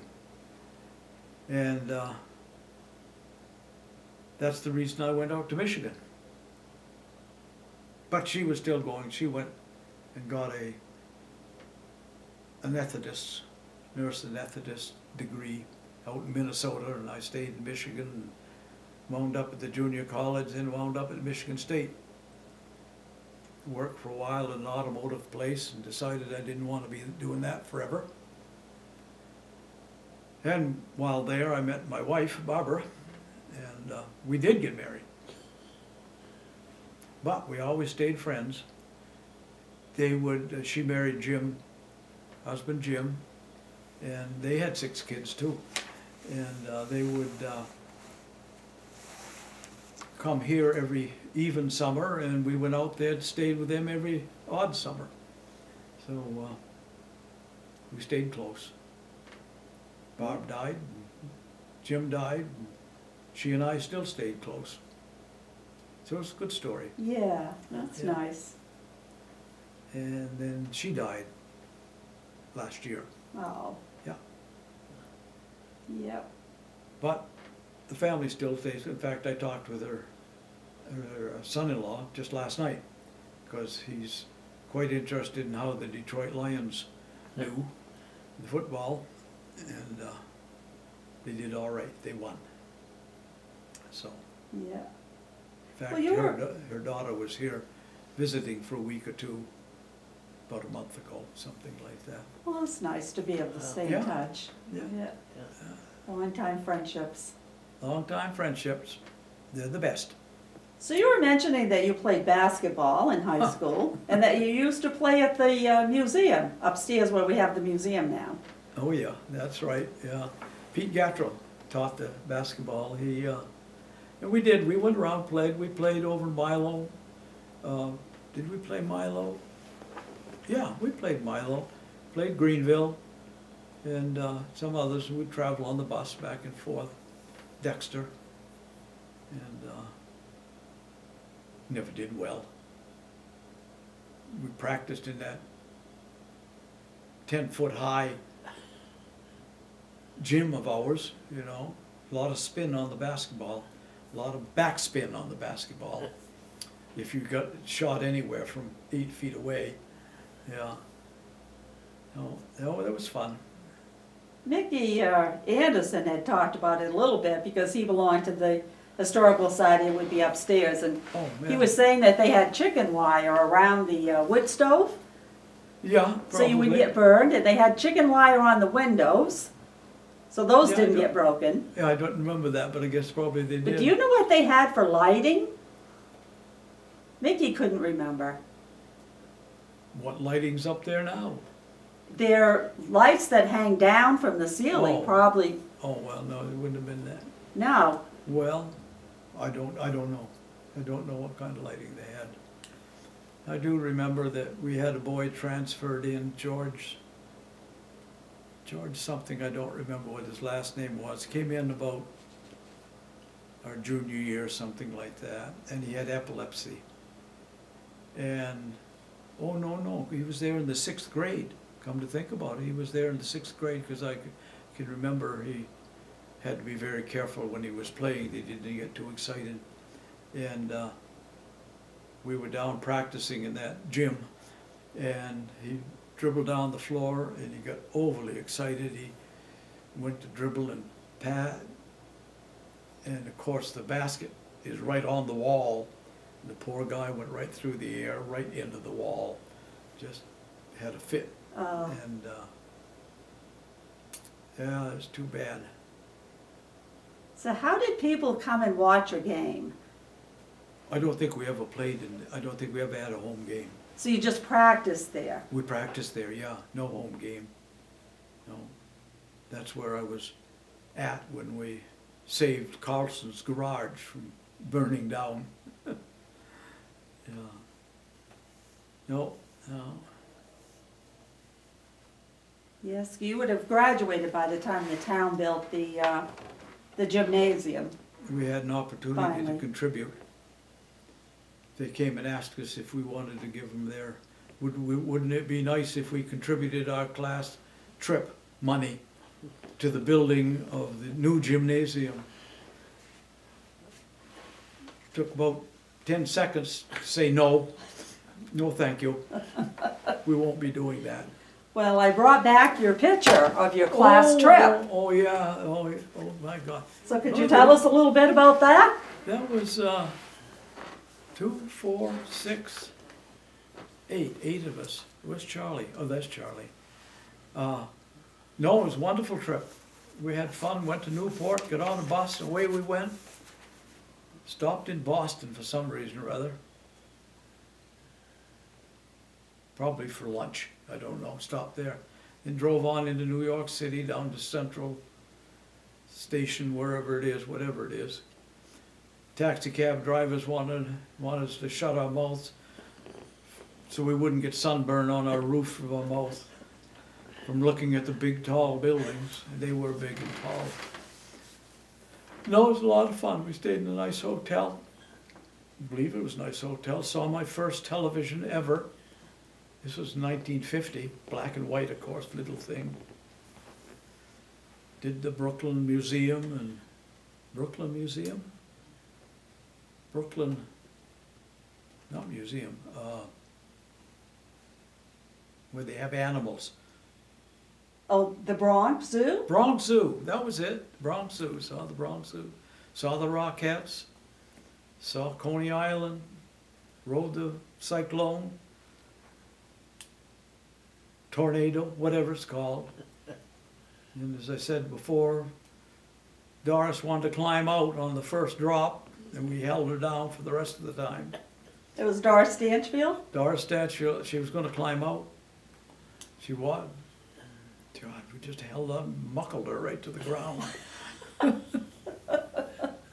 Yeah. So that picture was taken where? Down the Bowery. No, that was taken on Coney Island. That was taken on Coney Island, and we all had to have a bottle, of course, to get our. Dick Finley's the only guy who really looks like he's had it. And he probably was. A little bit all surprised. Yeah. Good looking bunch. Sticks.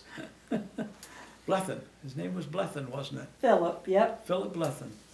And he came on our senior year, graduated with us, and I don't know where he ever went. I don't think he ever stayed in Monson.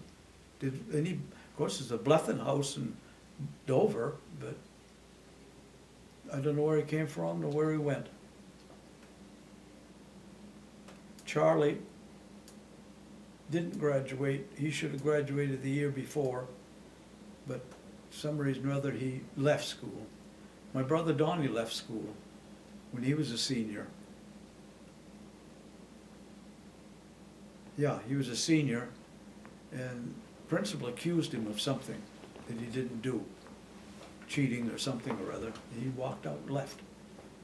Went with Arvo Korsman out to the wheat harvest coming up from Kansas, worked the wheat harvest from Kansas clear to North Dakota, where Arvo's sister, Irene, had moved, married and moved to, stayed there, came back home again, and went back to school again, finished out that next year. Yeah, he graduated a year ahead of us instead of 2. Yeah. It was an adventure.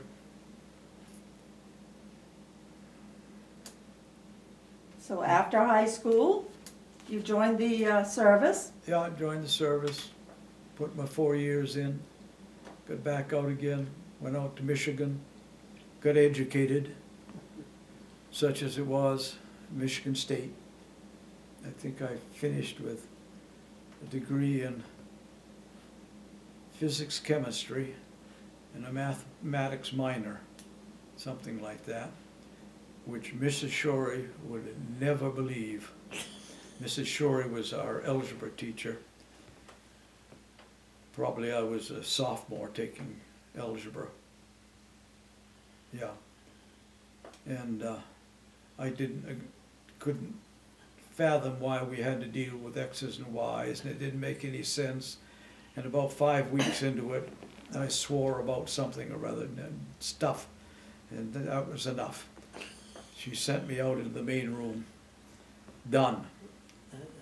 And that's the reason I wound up short of credit and had trouble graduating, was because I'd been thrown out of algebra. And I didn't take anything. Then I took business math 2 years in a row. Got me by that. Got the credit for that. So, should be surprised to hear that I got that kind of a degree. Yeah, all right. What else you got? Oh, that's about it. That's about it? That pretty close? I That's don't pretty think- close. I don't think you've learned a thing, folks. And I can't imagine anybody being interested. But if you are, wonderful. Monson was a great place to grow up. You know, whose wife was it? President. His wife said that it takes a community to raise a child. Who Yeah. was that?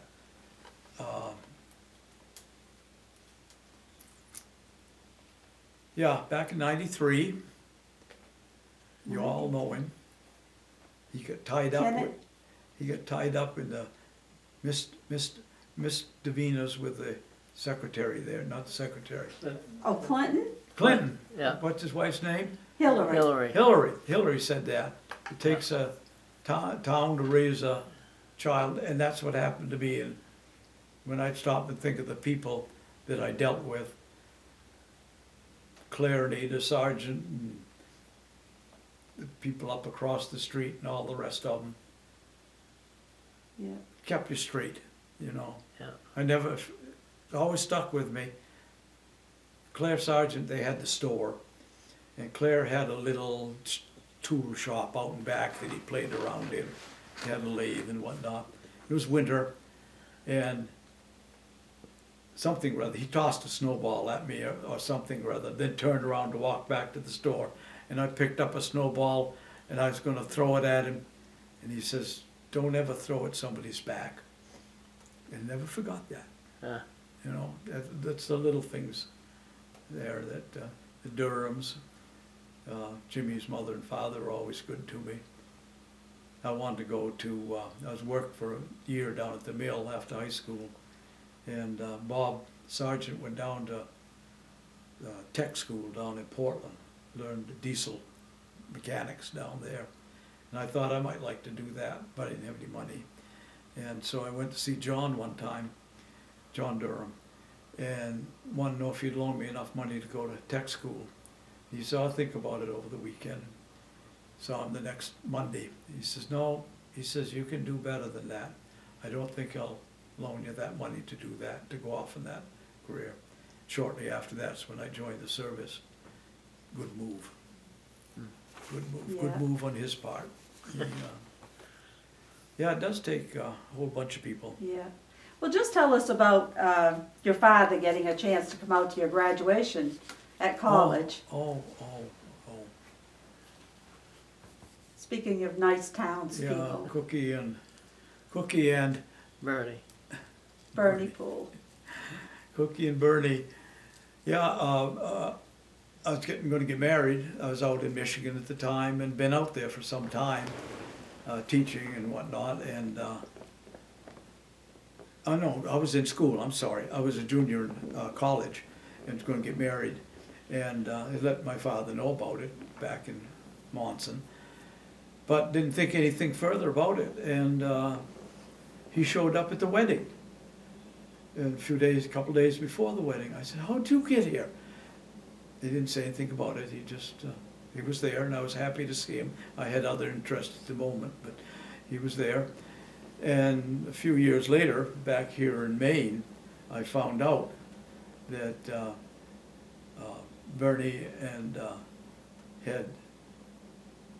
that father was in the store one day and was told Bernie that I was getting married out in Michigan, how he'd like to be there, and but he didn't have any money to do it with. And so Bernie asked him how much he would need to go, and father told him how much. It wasn't too much, but enough to get on a bus and go there. And so Bernie advanced him the money to come on out. And that was a really kind of nice. That's the kind of thing people do in towns, small towns, you know. Yeah. Of course, they lost his luggage on the way out. He arrived there with nothing. Yeah, that was very good of them to do that. Yeah, Pools Market.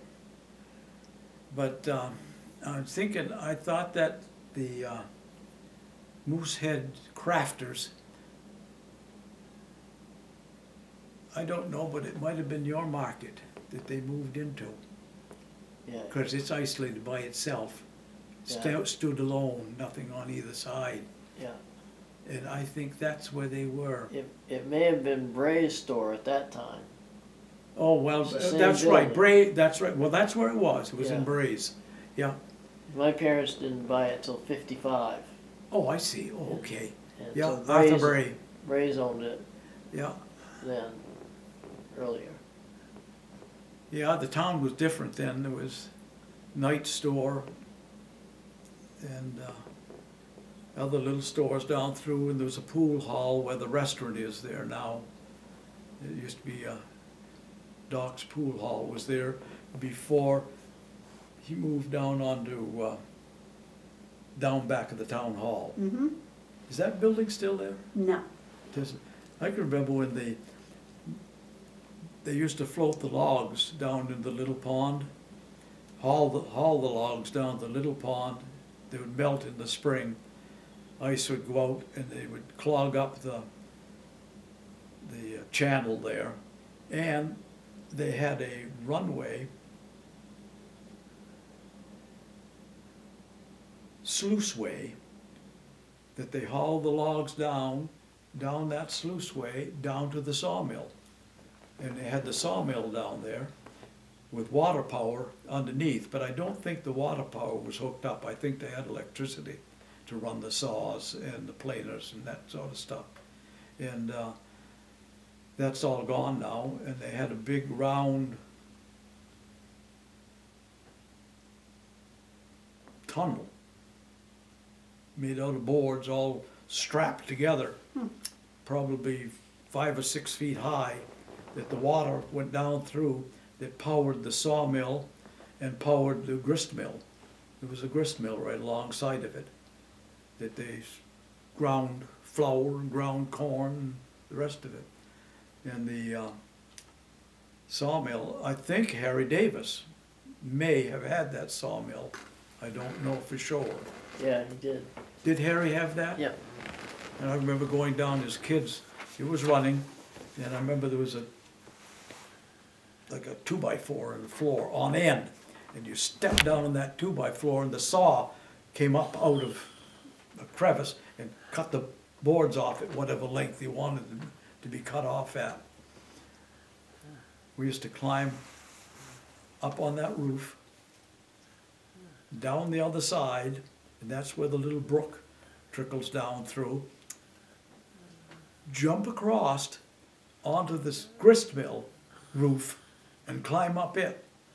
Now, climbing up is no problem. Climbing back down is damned treacherous, I'll tell you that. I remember Bob Sargent and I being down there. I don't know if Bob ever did that or not, but I did. Climb up that roof, damn one, get killed, you know? I mean, it's probably a 20-foot drop down from the roof down to the bottom of that brook flowing down through there. Yeah. Then Doc moved his pool hall down that little building. You also mentioned being in the old livery stable by Knights's. Yeah, yeah, that was they had a real tack room there that was just full of everything imaginable that you would want for livery. And it had, as I mentioned, it had surreys, you know, with the fringes on top, the little sleighs. They were in there. There was one of them in there, I know, and there was other stuff. Just beautiful. Yeah. Do you think there was a fire? I think so. It was after I don't recall it being while I was in high school, so it must have been after I had left. Burned it flat. Hmm. And then they had a double tenement right alongside of it, hung out over the lake. Yeah. We used to crawl under where that, I don't know what restaurant it's called, it's right beside of the new restaurant. Oh, Lakeshore. Yeah, it's the one that was right beside it. I used to crawl under this full of sawdust. More vanilla bottles than you could count. And canned heat than you could count back in there. And also all the drunks went and did their thing. Yeah. And Night Store was full of period stuff, period dresses, period shoes, gowns, these floppy hat things. I asked, what's the girl's name that runs the restaurant, owns the restaurant? Lulu. Lulu. I asked her one time if that stuff was still up there or not, and I think she said it'd been cleared out, someone had cleared it out. Yeah. Evald Jurgensen's store must have been there then, wasn't it? Eval's was there, yeah, Eval's was there. Father and uncle got in some kind of a squabble with Evald. We were not allowed to go into Eval's store. Oh, No, no, no. I saw Lulu, first time I ever met her was this summer. And I'm trying to think of why. It was something exceptional. didn't you have some pictures of her husband's father? Grandfather? Yeah, what was that? Oh yeah, I had his picture of William? when he was in uniform. Was it Yertimer? Yeah, That would have been her husband's grandfather. that's right, and that's who it was. Yeah. And I gave them that picture of him. Yeah. Father had taken it. Father was an amateur photographer. He had all kinds of pictures from around town of people. Very nice. I've given them, whoever I recognized, I've given them Yeah, pictures back. yeah. Who Yeah. took your senior pictures when you were in high school? Oh, I should know that, because they took them all. There was only one of them. Was it Goodall No. of wasn't- Blanchard? No, it wasn't Goodall, No? Because he did take some of the sports pictures. Oh, yeah? Oh. Don't even remember where they were from. Dover? So they came up to you and did the pictures. Yes, yeah. That's when Jack Burke had been ice fishing and cold, and he was chopping his wood to keep warm, and of course, the frozen sticks, he hit it and it split and came up. He had prominent front teeth, very prominent. Split it right diagonally, right down across. I took a chunk out, and just close to picture taking time. And the photographer said, "No, don't worry about that. We'll fix that up." Took a piece of wax candle or something, stuck a piece of wax up in there, and it looked just beautiful when he got done. Yeah. Yeah, that was good times. Yeah, well, Anything else you'd like to add, or? no, I think I've said it all. I've said more than I need to say. Well, we appreciate it very, very much. Just one more story. One more. One more about you and Mickey going to the movies down to Dover. Oh, God. Mom and Dad. And it was a true movie. Mickey and I had been told or seen or saw something about a sex movie down in Dover Foxcroft. We thought we'd go. And What it was your age then? Probably juniors in high school. So probably 17, just the right age, you know. And So we hitchhiked from Monson down to Dover, 20 miles, and it's February. It was a nice day, beautiful day, and got to the theater in time to go, and it turned out that the 7 o'clock showing was for females only, and the males could come in at 10. Geez, we fooled around town till 10 o'clock, went to the 10 o'clock movie. It was about venereal disease. Had nothing to do that we were interested in at all. Showed no women or anything. So we got out at about 10:30 or so, whatever, 10 o'clock. Not a car in sight. Had been snowy and slushy, still fairly warm, but slushy. And we walked every step of the way to Monson. And that's a long haul. We got in about 4:35 in the morning, maybe 6, I don't remember. Got up, went right to school the next day. No question about that. What a disappointment. Yeah, movie people, they suck you in. Well, thank you very much, Artie. It's been fun. You're welcome. I'm glad we've done it. Thank you very much. Yes, we appreciate it. Well, we'll see. Now, if it